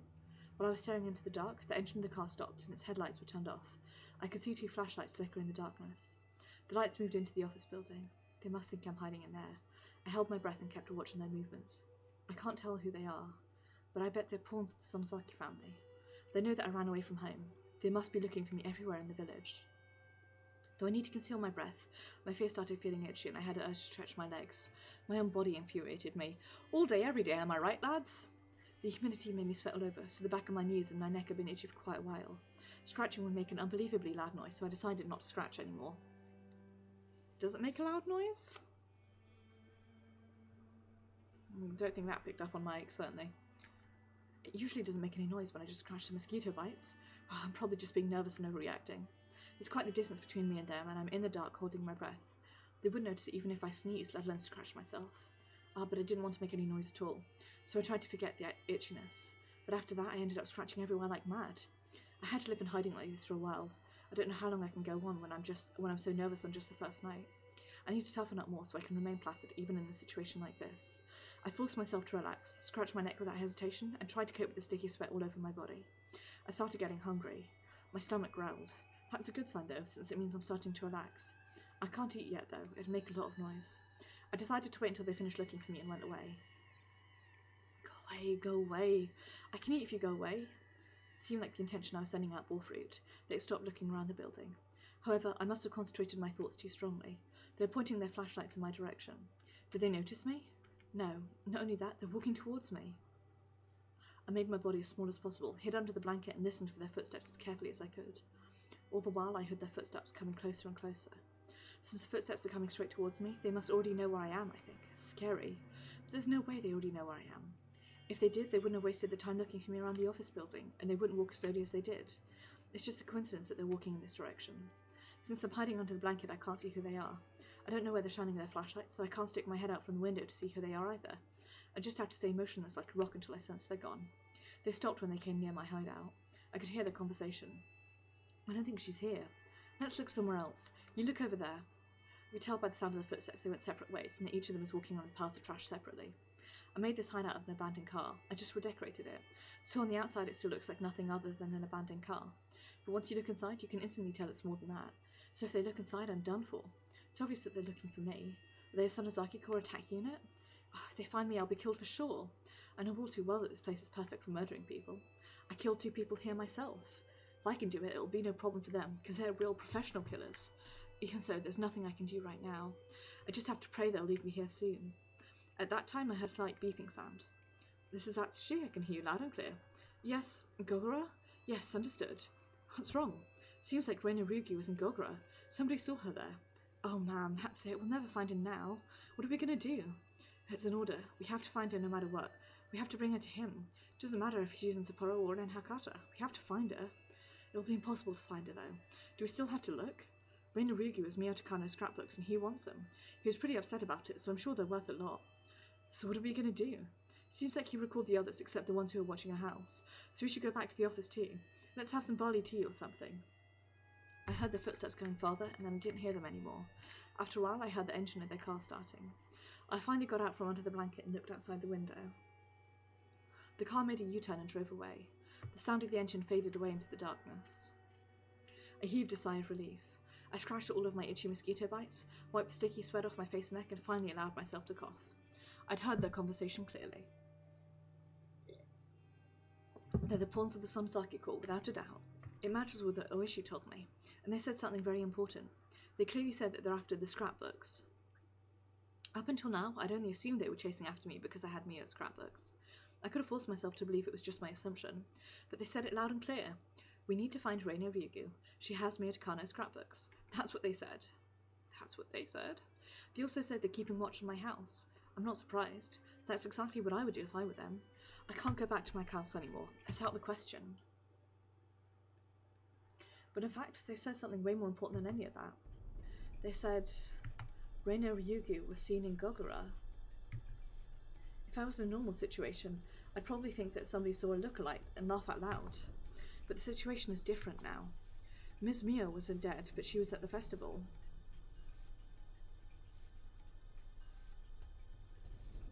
Sorry, I had to check a thing. I'm here, but I was in Gogora. Ms. Mio wrote about it in her scrapbooks, and I didn't want to believe it. They're coming closer to me, and I don't mean the Sonozaki family. Something beyond common sense is about to happen. Should I fight, or should I run? I don't even know what I should do. I feel like I'm rooted to the spot with fear. Am I about to be eaten? No, I don't want to be eaten alive. I want to run away if I can't win. If I can't run, I want to fight. I'm going to be happy. I know I am.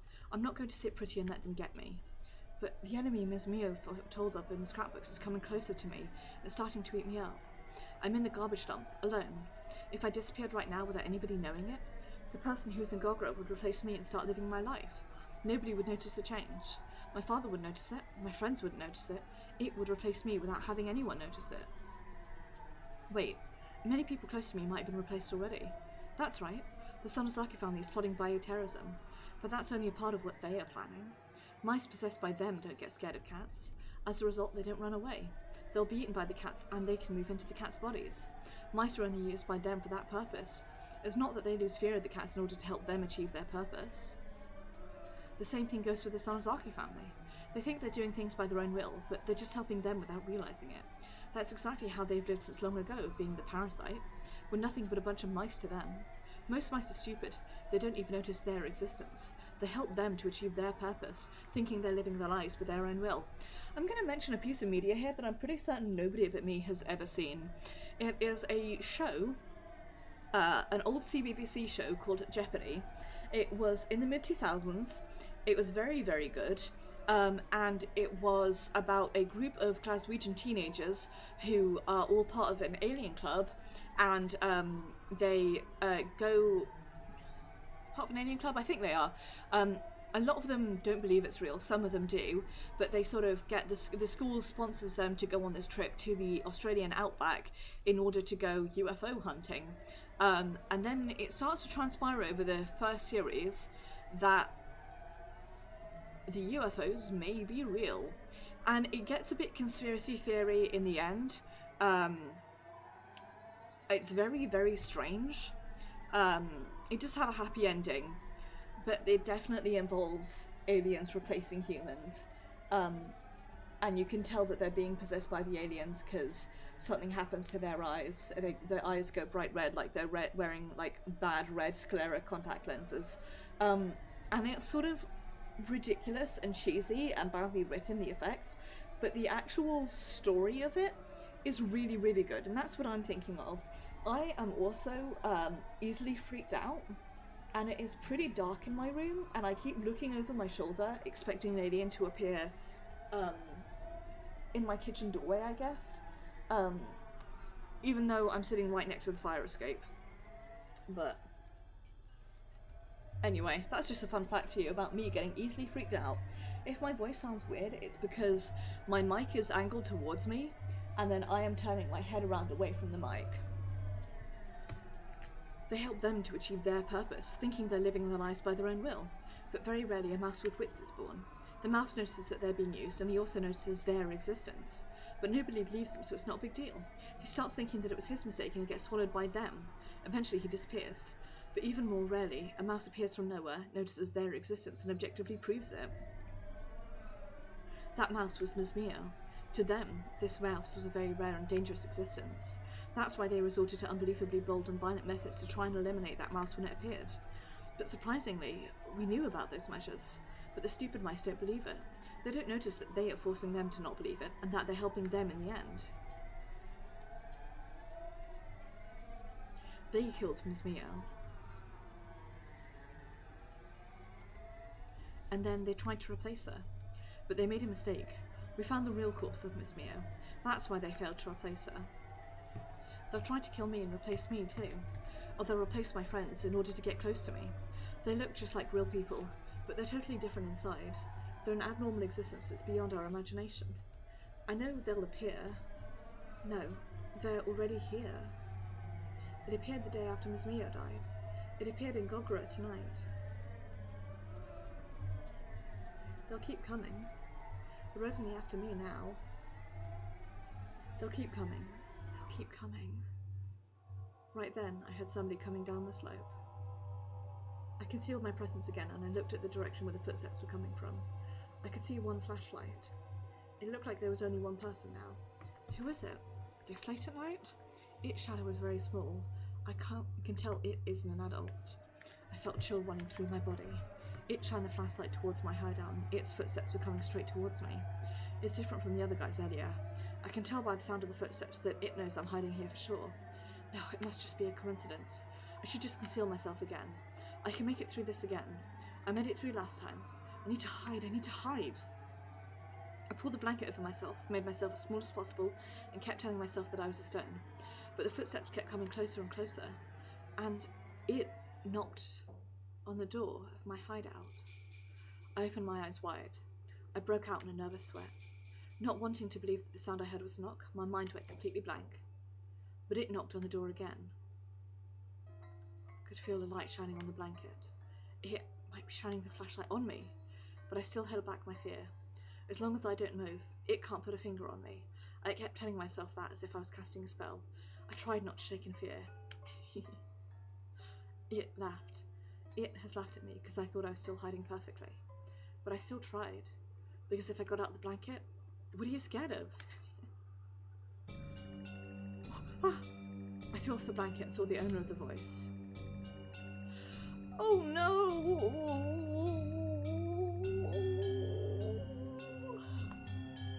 Oh no! It's Rika. Why is she here?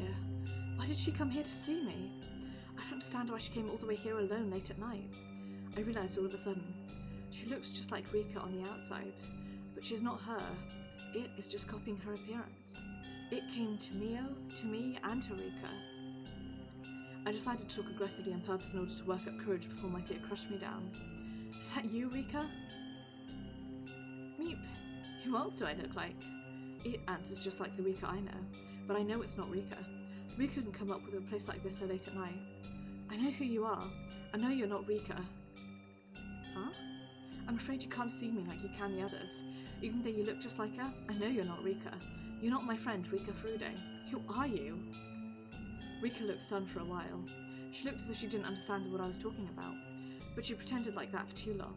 If she really did know what I was talking about, she wouldn't be able to stand the silence for this long. But she kept quiet, and she finally showed her true character. It laughed. It laughed at me because I figured out something that was almost impossible to figure out, that it was not Rika. Who are you?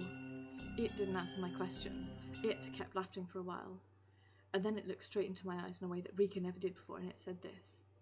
I've lived for quite a long time, but you're the first one who penetrated my disguise. I always thought you had a good intuition, but you're pretty good. She clearly spoke to me things that I was most afraid of. I was completely shocked. It's like she told me everything that could possibly scare me. I didn't want to hear any of this. Something I can't possibly twist in a way I can comprehend. Let's just say I'm Rika for now. It's been a while since I started to call myself that. Oh really? It's been a while, huh? Like, how long? Not that long. It's only been about 100 years. What? What are you talking about? I'm contradicting myself. I know the person who's standing in front of me isn't Rika, but at the same time I deny its existence. As long as humans hold this kind of emotion, they can never accept unknown existences. In other words, we can never accept them. This is definitely a game of what happens when everybody misunderstands each other. And, you know, Rika believes that the Sonozakis are after her, but the Sonozakis have been asked to search for her to keep her safe because they are worried that the police are after her, but Rika's going to the police for safety. Hey. And then she's like, I keep saying Rika when I mean Reina, of course, and then she's like, Rika's body snatched. And then Rika's like, actually I'm like 100,000-year-old god. We can never accept them. You don't have to be scared. You're in the car. I'm outside of it. It's not easy for either of us to do something to the other. I think this is a perfect distance between us.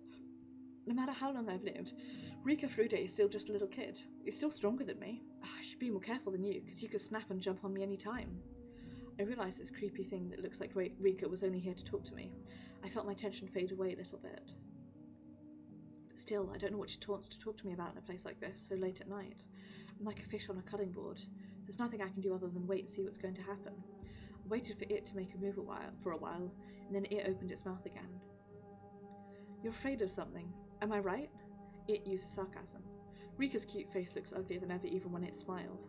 I held back my fear and tried to reply firmly. Yes, thanks to you. So, what are you afraid of? You should know that better than anybody else. It told me earlier that we were safe from each other because one was in the car and the other was standing outside. But it's obvious that I'm the one who's being driven into a corner. When I'm talking to it, I could be surrounded by its minions. I got scared and trying to listen to the sound of my surroundings carefully. Don't be scared. I came here to help you. You came here to help me? Oh really? I wonder how you're going to do that. You're just sick at the moment. You need medicine, that's all. Would you be interested if I told you I brought it along? Medicine? It put its hand in its pocket and took out a small case. It opened the case and showed me what was inside. What was in there made me gasp in surprise. A syringe? It's not normal for a person to carry around a syringe. I have no idea what's going on. But what Rika is holding in her hands is a syringe. There's no way I can twist that fact around. That's right. The contents of the syringe are going to help you get better. It'll help me get better? Huh? I know what it is. It's the drug that killed Mr. Tomitake. It's the parasite at its full strength. It'll give me the maggot disease. This is a different drug from the one that was used on Tomitake. I promise. It giggled. It isn't the giggling that scares me. I'm scared that it admitted the cause of Tomitake's death so easily, and it also admitted the direct cause of the maggot disease that Mr. Tomitake died from. I know you're going to kill me in the same way he died, and then Reina and Gogoro is going to replace me. Problem solved, right? I'm not going to let you give me the shot. Well, I knew you would say that. This syringe looks very suspicious, of course. You're smarter than I thought. So what now? You're going to gang up on me and give me the shot like you did to Mr. Tomitake? Mr. Tomatake's autopsy report had bruises on his body that proved he was fighting against several people right before he died. That means they must have ganged up on him to give him the shot against his own will. I'd like to give you the injection by force, but it never really works, so I gave up on doing that. I decided to let you choose to take it by yourself. Are you kidding me? I don't want to take that creepy shot. I thought about it many times. Thought about how I could make you take the injection. Can't force you to take it. I can't make you agree to it either. Then it leaves me only one choice. I have to let you choose to take it. You should know my answer already. I'm not going to walk into such an obvious trap. Well, that's what I thought you'd say. I didn't expect you to choose to take it anyway. It heaved a sigh, made a gesture as if it is mocking me, and smiled bitterly. It looked as if it was saying that I'm a lower animal that can't understand it's being given a chance for salvation. Kind of wanted to say I'll take the shot on a dare, but I know that's exactly what it is intending to do. Go back to your home and tell your friends that you failed to give me the shot. I'm not going to let you beat me. I'm going to fight till the end. And I'm going to seize the 1% chance of winning, and I'm going to destroy all of you. I see. Then you should try to do that. This world is going to end soon anyway. End soon? Has nothing to do with you. A frog sitting in a well doesn't need to have any interest in the world outside, does it? At this stage of the game, it said something very dubious. I tried hard to understand this horrifying creature was trying to say. What are you going to do to me? Nothing. Do whatever you want. What? It's almost too easy. As far as I know, do whatever you want means ignorance or release when your enemy says it to you. At the very least, it isn't a bad thing. Or does it have another meaning? In that way, I overinterpreted the meaning of the sentence, but then it said it again. Do whatever you want. I'm not interested in this Reina Ryugu anymore. I'm going to try and get along with the next Reina Ryugu. I have to pray that the next Reina Ryugu doesn't have such good intuition. I was scared of it like I'd be scared of a judge handing down a death sentence. I used to try really hard to fix things every time a little problem occurred, but I got tired of it. I'm not interested in this Hinamizawa anymore. I'm going to find the next Hinamizawa. But you only have this one, so I hope you live as best you can. It was telling me scary things one after the other. This is obviously a warning of Hinamizawa's destruction. It means the climax is coming soon. They have already prepared another Reina. When I lose to this fate... Pardon me. They are going to replace me with that Reina as if nothing happened. They're very well organised. What humans are most afraid of is for their lives to lose all value. Your life becomes worthless when you're told that you have a replacement. It's like an indirect death sentence. It closed the syringe case and put it back into its pocket. It turned around and started climbing up the slope. At the top, it looked back and spoke without as much as an evil smile. Well, goodbye, this Reina Ryugu. I hope I can get along with the next Reina Ryugu. I shouldn't worry, because I do usually get along with them. I'm not going to let you replace me with the next Reina Ryugu. I'm the only Reina. I'm not going to let you do it. Never, ever. I wondered if my scream was reaching it. It looked at me coldly. It looked at me as if I was just an image of the past on a TV screen. It's fun to have a conversation like this once in a while, huh?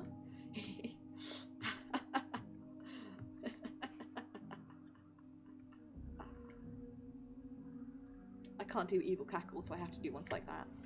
That laughter gradually disappeared into the darkness. It disappeared into the darkness as well.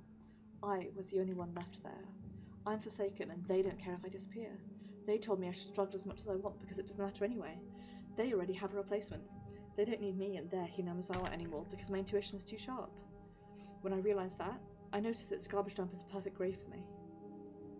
Then I realised that this place wouldn't work as a hideout anymore. I better start packing and move somewhere else.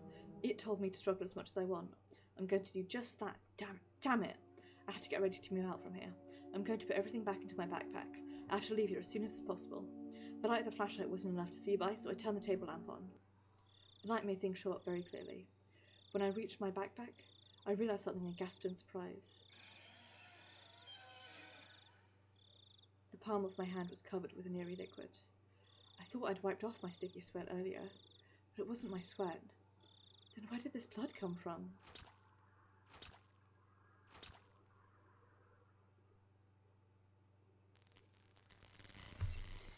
That's a horrible noise. I realised it right away.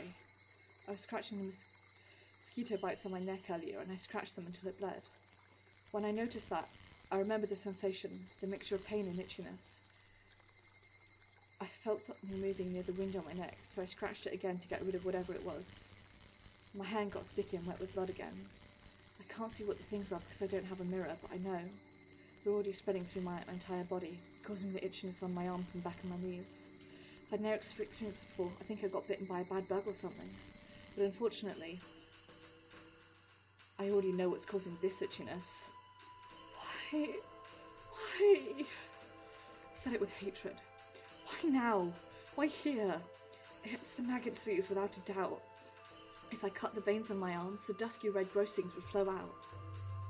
But it's impossible. I didn't get any suspicious shots. But it doesn't have to be a shot. They might have put the drug in my food and I might have eaten it without noticing. I don't think they put it in the food at my house, but I used to share lunch with my friends at school. They might have put it in the lunches.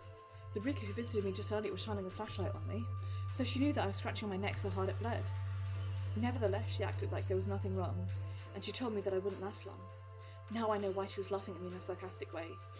She knew that I wouldn't have much time left.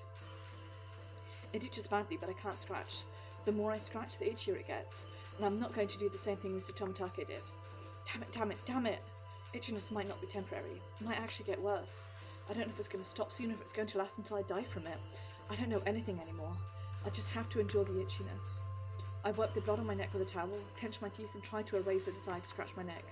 The wound was throbbing. I wanted to scratch it so badly, but I couldn't do that. I fought back the desire, biting the end of the towel. I scratched the other parts of my body really hard in order to forget about the itchiness on my neck, but it didn't really work. I just prayed for the itchiness to go away, closed my eyes and fought back the desire. That seemed to be the best way. I let my mind go blank, breathing hard for a while. Felt like the itchiness got a little bit better. It's like the feeling when you have a healing tattoo and it's so itchy you feel like you could die. I took a deep breath and I immediately started panicking. Staying here is more dangerous than the itchiness. I have to leave here as soon as possible. I felt it while packing my stuff. I felt the end coming closer. The end that Rika told me about earlier. I assumed I could live until the end, but I might have been wrong. I might follow the same path Tomitake took, way before the end comes. I was sweating like crazy and it felt so nasty. I know it's not sweat, but I'm going to think it's sweat for now. I wiped my neck with a towel and hurried to leave.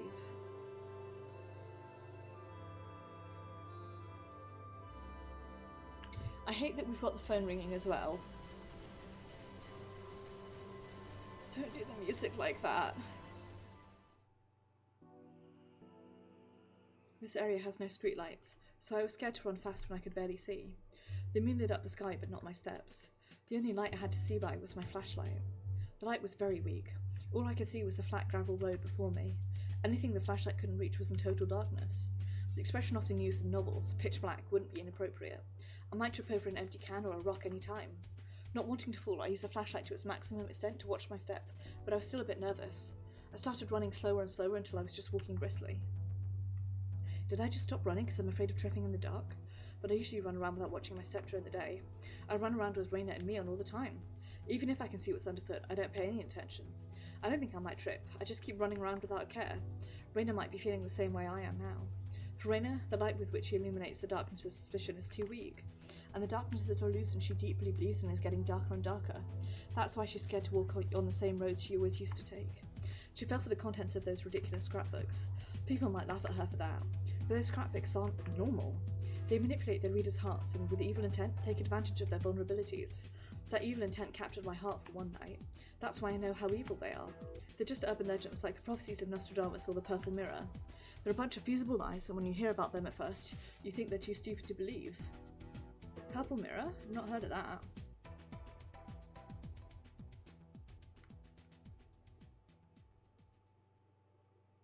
Purple Mirror. I definitely spelt that wrong. Here we go.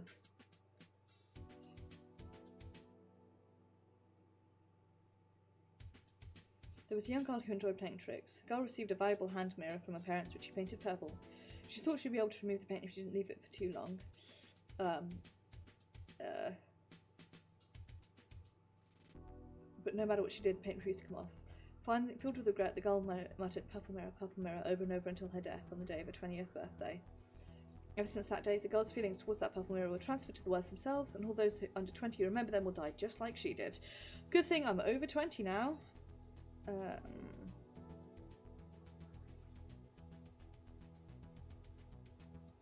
So...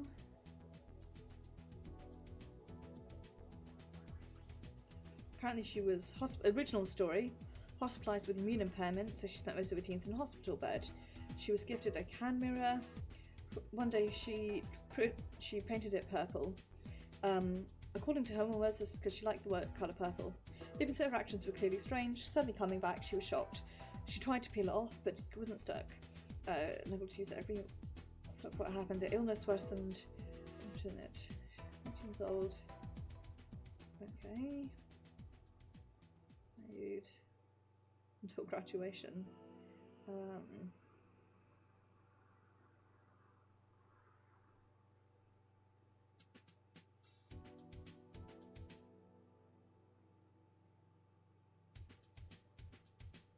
Okay, and here's another story. So there's from Kansai region, there was a nice girl who was approaching her 20th birthday, but she died in a traffic accident. She had a purple mirror that she treasured. Her family considered placing it in her coffin, but it was nowhere to be found and the funeral proceeded without it.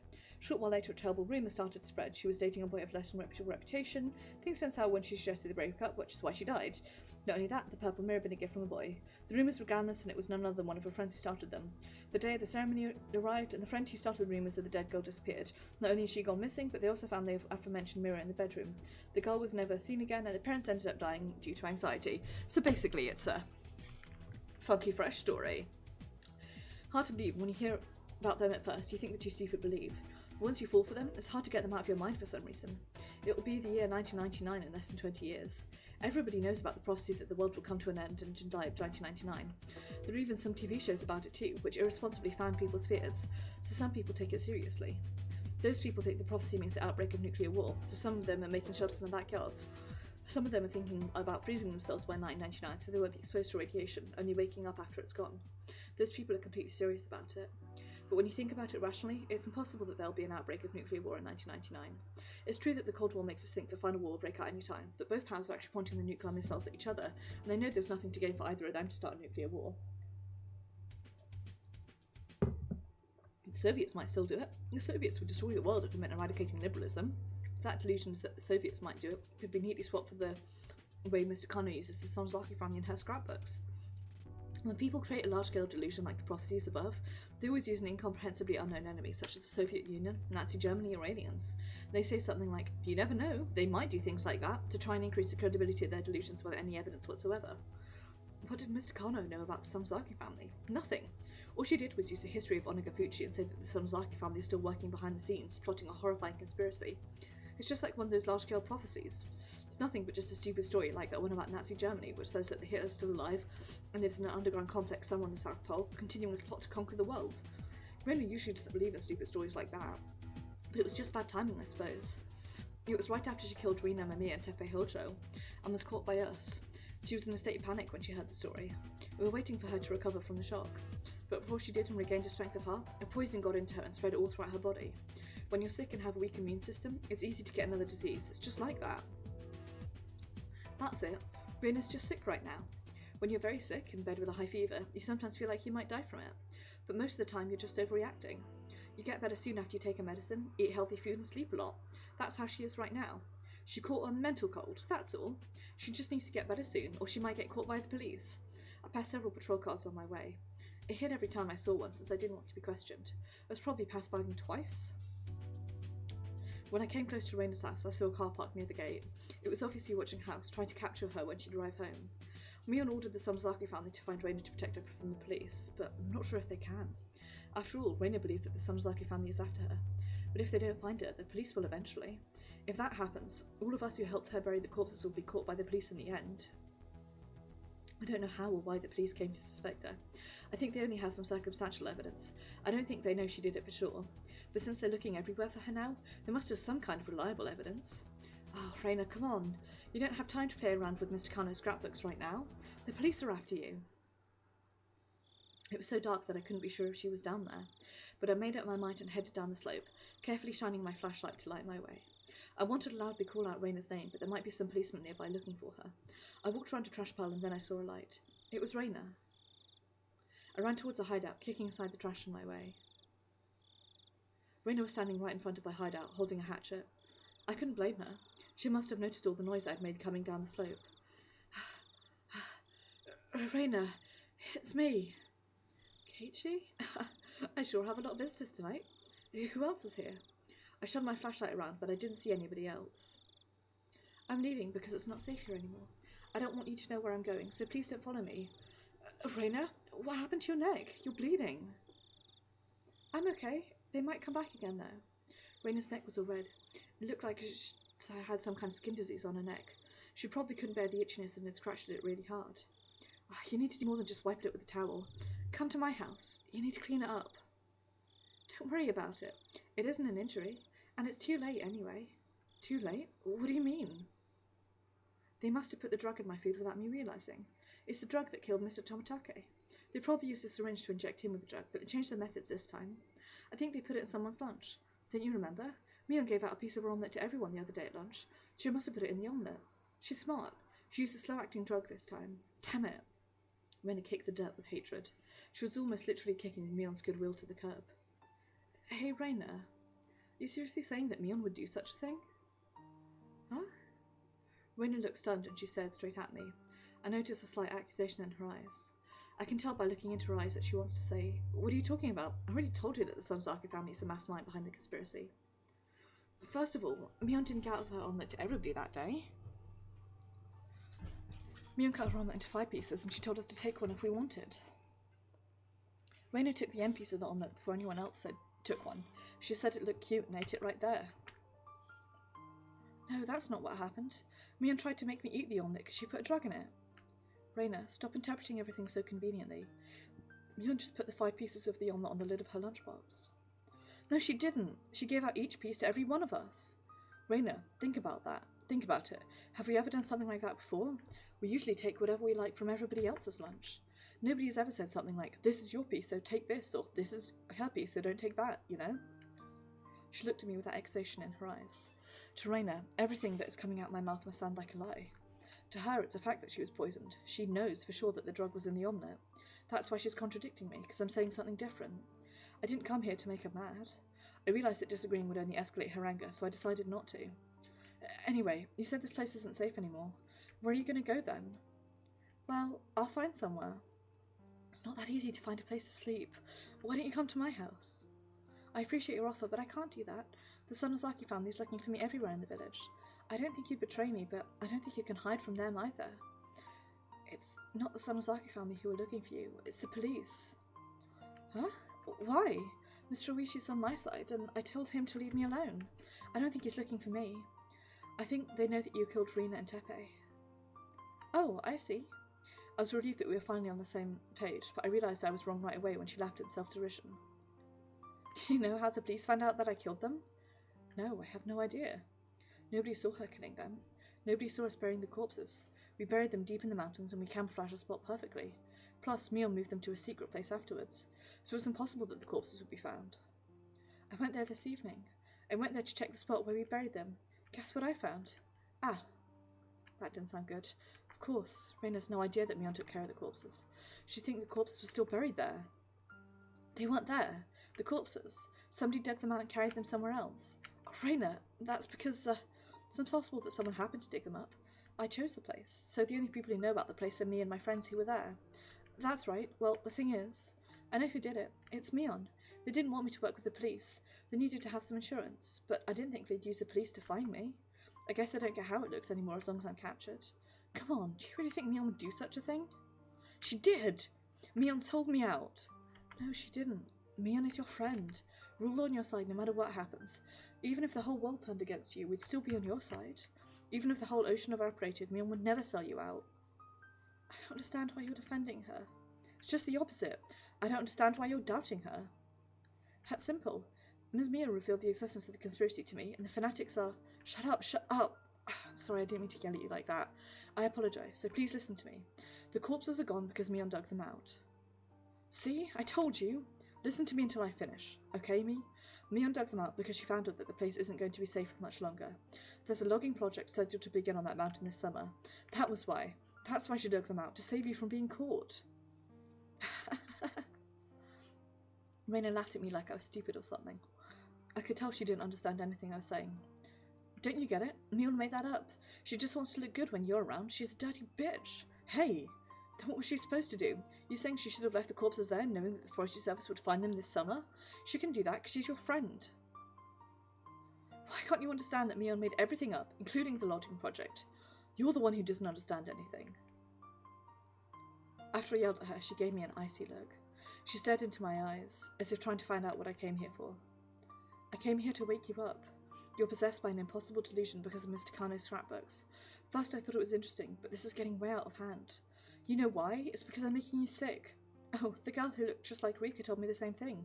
You're actually right about that. I mean, I do have the maggot disease, so... No, you don't understand. Listen to me very carefully. You need to lie down and rest for a while, okay? It'd be a lot safer to stay at Mion's house. She can protect you from the police. But if you don't trust her, you can stay at my place. Either way, it's not good for you to stay somewhere uncomfortable like this. Let's just go to my house for now. We'll have some cold tea together. It'll cool your fever down. Then you'll realise how crazy all this was. What are you talking about, Keiichi? You're saying that I'm crazy? I'm not crazy, you are. You don't know it, but you're just being controlled by the parasite. Keiichi, you think you have nothing to do with it, but you're one of the victims. You just don't realise it. I'm not blaming you for that. I can save you. I can save everybody. So please trust me for now. You think we're all crazy? You think everybody in this village is crazy and you're not? Is that what you're saying? It might even be spreading outside of Hinamizawa. They might have already spread it far as Shishibono City or to the entire prefecture. I really am the only one who isn't crazy. I know that thanks to Ms. Mia's scrapbooks. I thought you understood that too. Wait a second, Reina. You're saying everybody in this world is crazy except you? That's the same thing as saying you're the only one who's crazy. The world hasn't changed. Nobody is crazy. Nobody's your enemy. If you ask me, it's crazy to believe that you're the only one in the world who isn't crazy and that everybody in the world is your enemy. In short, your only enemy is yourself. I feel sorry for you, Keiichi, but it's okay. It's not that easy to accept the facts Ms. Mia discovered. Even she wasn't sure about them. So I understand if you can't accept the truth. That's why I'm going to fight. I'm going to fight to save everybody. I'll beat them down and make them stop controlling you.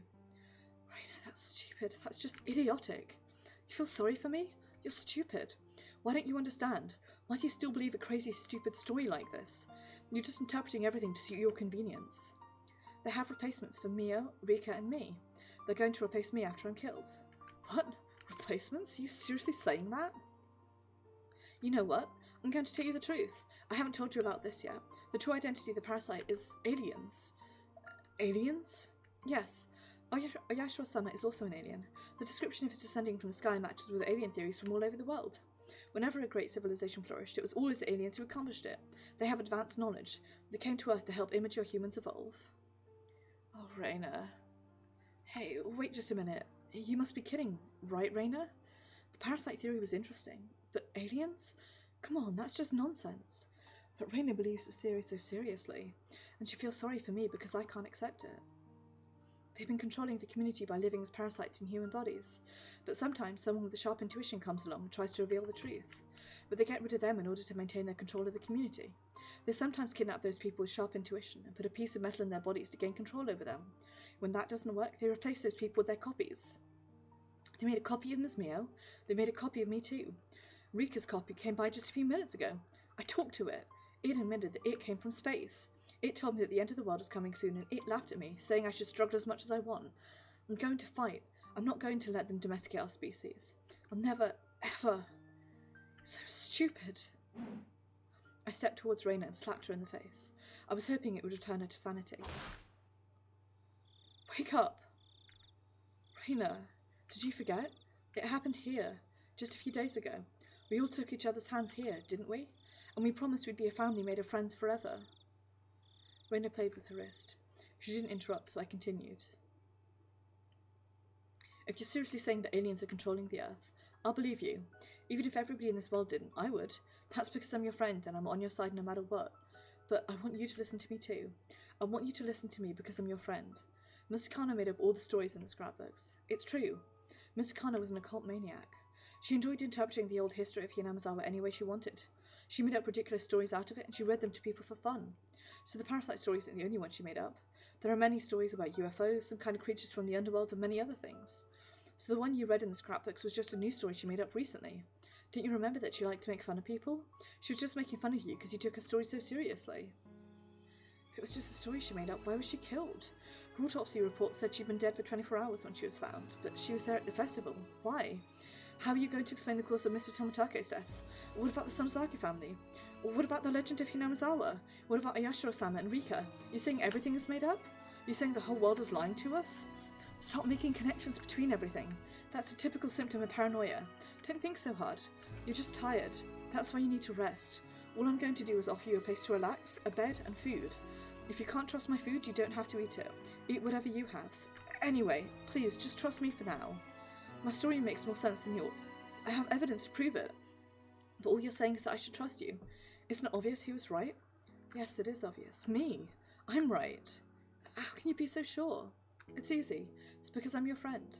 Friends never betray one another. Friends always help each other. So you have to believe that I'm right even when the world says I'm wrong. Because I'm your friend. I heard a thud. Reina dropped the hatchet. She staggered, holding her head in her hands. She was muttering something and it looked like she was asking herself questions. He wants me to trust him, but he has no evidence to prove he's right. He's being absurd. Or maybe he's right and I'm wrong. Am I really just misunderstanding everything?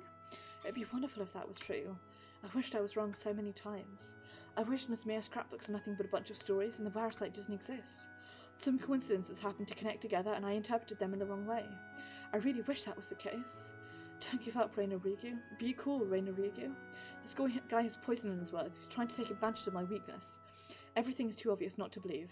It's obvious that the aliens have been trying to invade the Earth, using this village as their base, ever since it was called Onagafuchi. Reina. Keiichi is a victim, is being controlled by them. He's just a victim. But when he grabbed my wrist really hard on that day, I could tell his intentions were true. I still remember the strength of his grip on my wrist. He tried to save me, his friend. I got lost in this crazy delusional maze many times. I prayed over and over that somebody would help me. And now my prayers are answered and Keiichi is reaching for my hand again. But don't forget, Reina Ryugu. This guy says he's your friend, but he hasn't told you everything about himself. Don't you remember? Mr. Oishi told you about it. He told me about what he found out. I couldn't trust my friends, so Miss Oishi checked on everybody, including Keiichi. That's why I know about what he did before he moved here. He looks like he's a good guy on the outside, but he's crazy on the inside. I can't trust him. I shouldn't trust him. So what? I don't care who he was before he moved here. I did many bad things in Ibaraki too. I did many unforgivable things. I hurt my friends really badly, broke the windows at the school and was suspended. I was a very bad girl. Did he treat me differently because of that? No, he didn't. Reina Ryugu is Reina Ryugu. He'll forgive me because it was Reina Ryugu who did all those bad things in Ibaraki. He won't forgive me. I should know better. Keiichi Maebara believes that I'm a kind and modest girl because he doesn't know Reina. If he found out about Reina, what would he do? He wouldn't do anything. He wouldn't be scared of me. Reina is Reina. Reina is a different girl. The same goes with Keiichi. I don't care who he was before he moved here. Or even. Are you okay, Reina? Don't touch me. Reina knocked my hand aside when I reached for her. You keep saying you're my friend. You want me to trust you because of that. You want me to believe that you're right even if the world says you're wrong. Are you out of your mind? That is more delusional than anything else. I don't care what you say. I'm your friend. Everything I say for your sake. Don't doubt me. I know I'm right. Really? Then can I ask you something? Yes, anything. Friends don't keep secrets from another, right?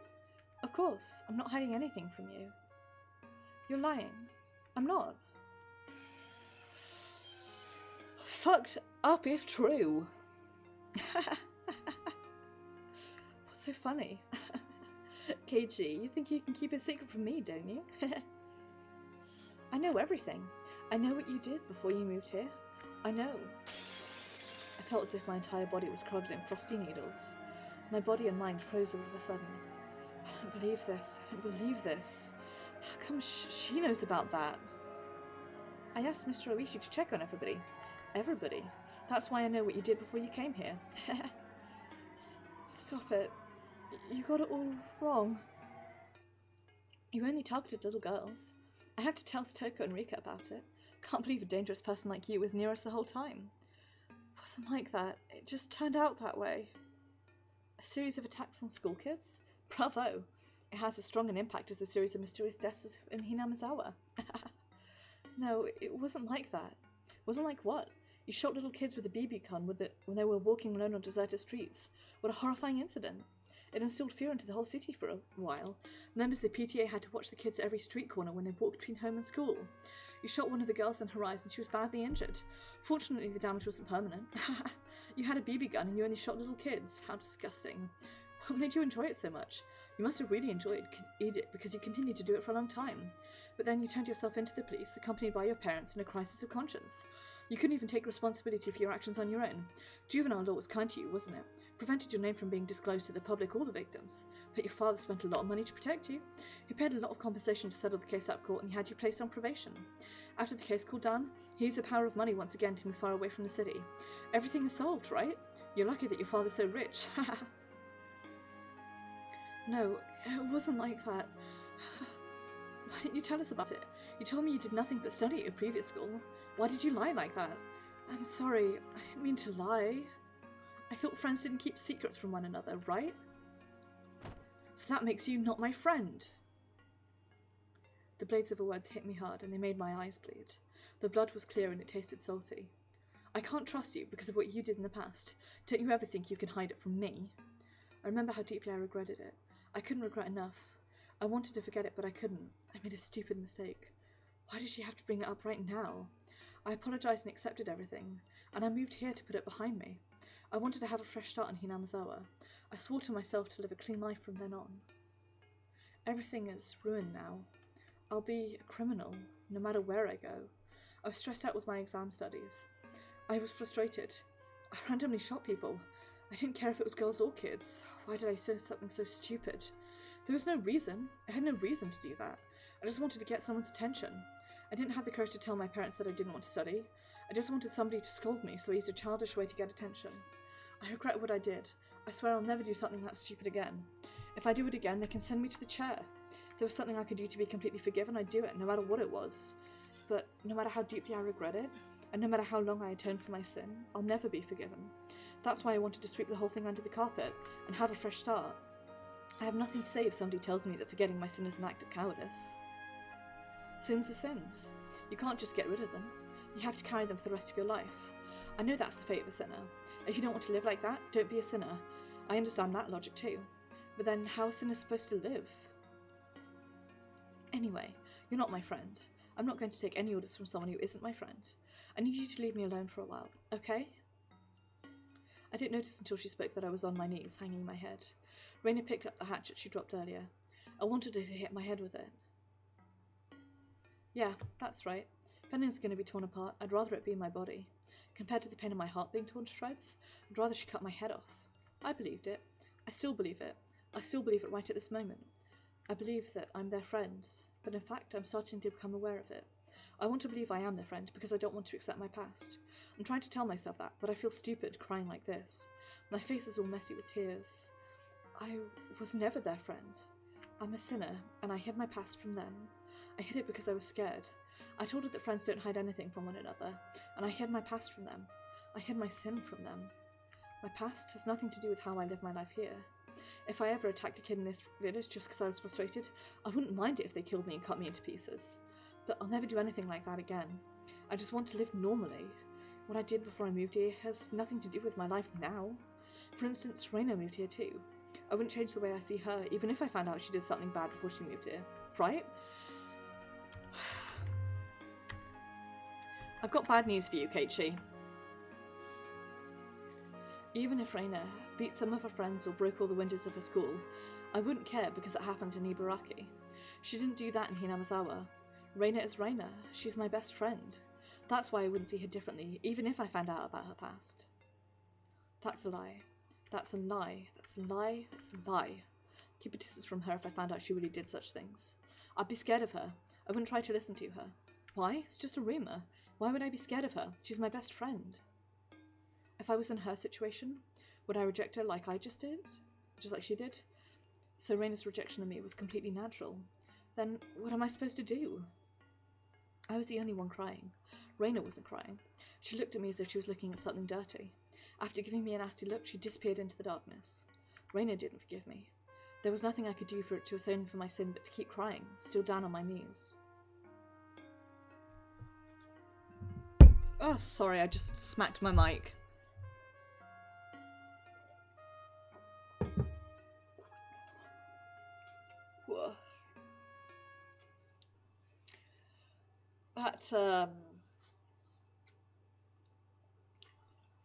sure was an episode. You New Tipses. I don't remember how many years ago it was. There was this beautiful village surrounded by nature, but the village was going to be submerged in water because of a new dam project, and the villagers protested against it en masse. They held a sightseeing tour so people from other places could enjoy the local beauty. I joined the tour out with some curiosity. I wanted to take a look at the nature that might sink under the water. But when I got there, the place took my breath away. The air was so clean and clear, and the landscape was beautiful beyond words. Since then, I was hooked on the inspiring nature of the place. I fell in love with the village so much that I was very glad when I heard the dam project was cancelled. The village is where I'm building our new house. When I visited there, I found a beautiful field of wildflowers. I saw 2 cute girls playing in that field. Both of them were very beautiful with long straight hair. They were probably neighbours or best friends. I still remember how they looked. One of them had a very beautiful face with a clear-cut profile for her age, and the other had a very pretty, innocent look. I'm sure both of them will grow up to find beautiful ladies in the future. They were running around in the field like they were dancing. I asked them if the field was their playground. They said they were playing in the hopes that newcomers would move to the village. Then I saw a sign saying "Lot for sale." That was when I began to think it might be a great place to live. There was nothing here, and things were a bit inconvenient compared to life in the city, but I sincerely believe this was the best place for us to start a new life together as a family. A lot of things happened back in the city, but the past is the past. It's best that we move on. We learn from our mistakes, and I hope we can start a new, more ideal life in this village. Keiichi, I hope you'll grow to love it here as much as I do. You do? I'm happy to hear that. I'm also happy that we've been doing a lot better as a family since we moved here. Back in the city, we were far from close, so I'm truly happy that we're able to start from scratch. Now that I come to think about it, I've never had a chance to have a conversation with you like this before. Oh, Keiichi, do you know any 2 beautiful girls with long straight hair in your school? I think they're a lot younger than you. Oh, you knew 2 young, beautiful girls, but one has short hair, huh? I don't think they're the ones I saw. You want to know why I asked? Oh, I just wanted to ask them to be models for my portraits. Basically, I just wanted to see them again for artistic reasons. So if you happen to see them, let your dad know, okay? Promise me, okay?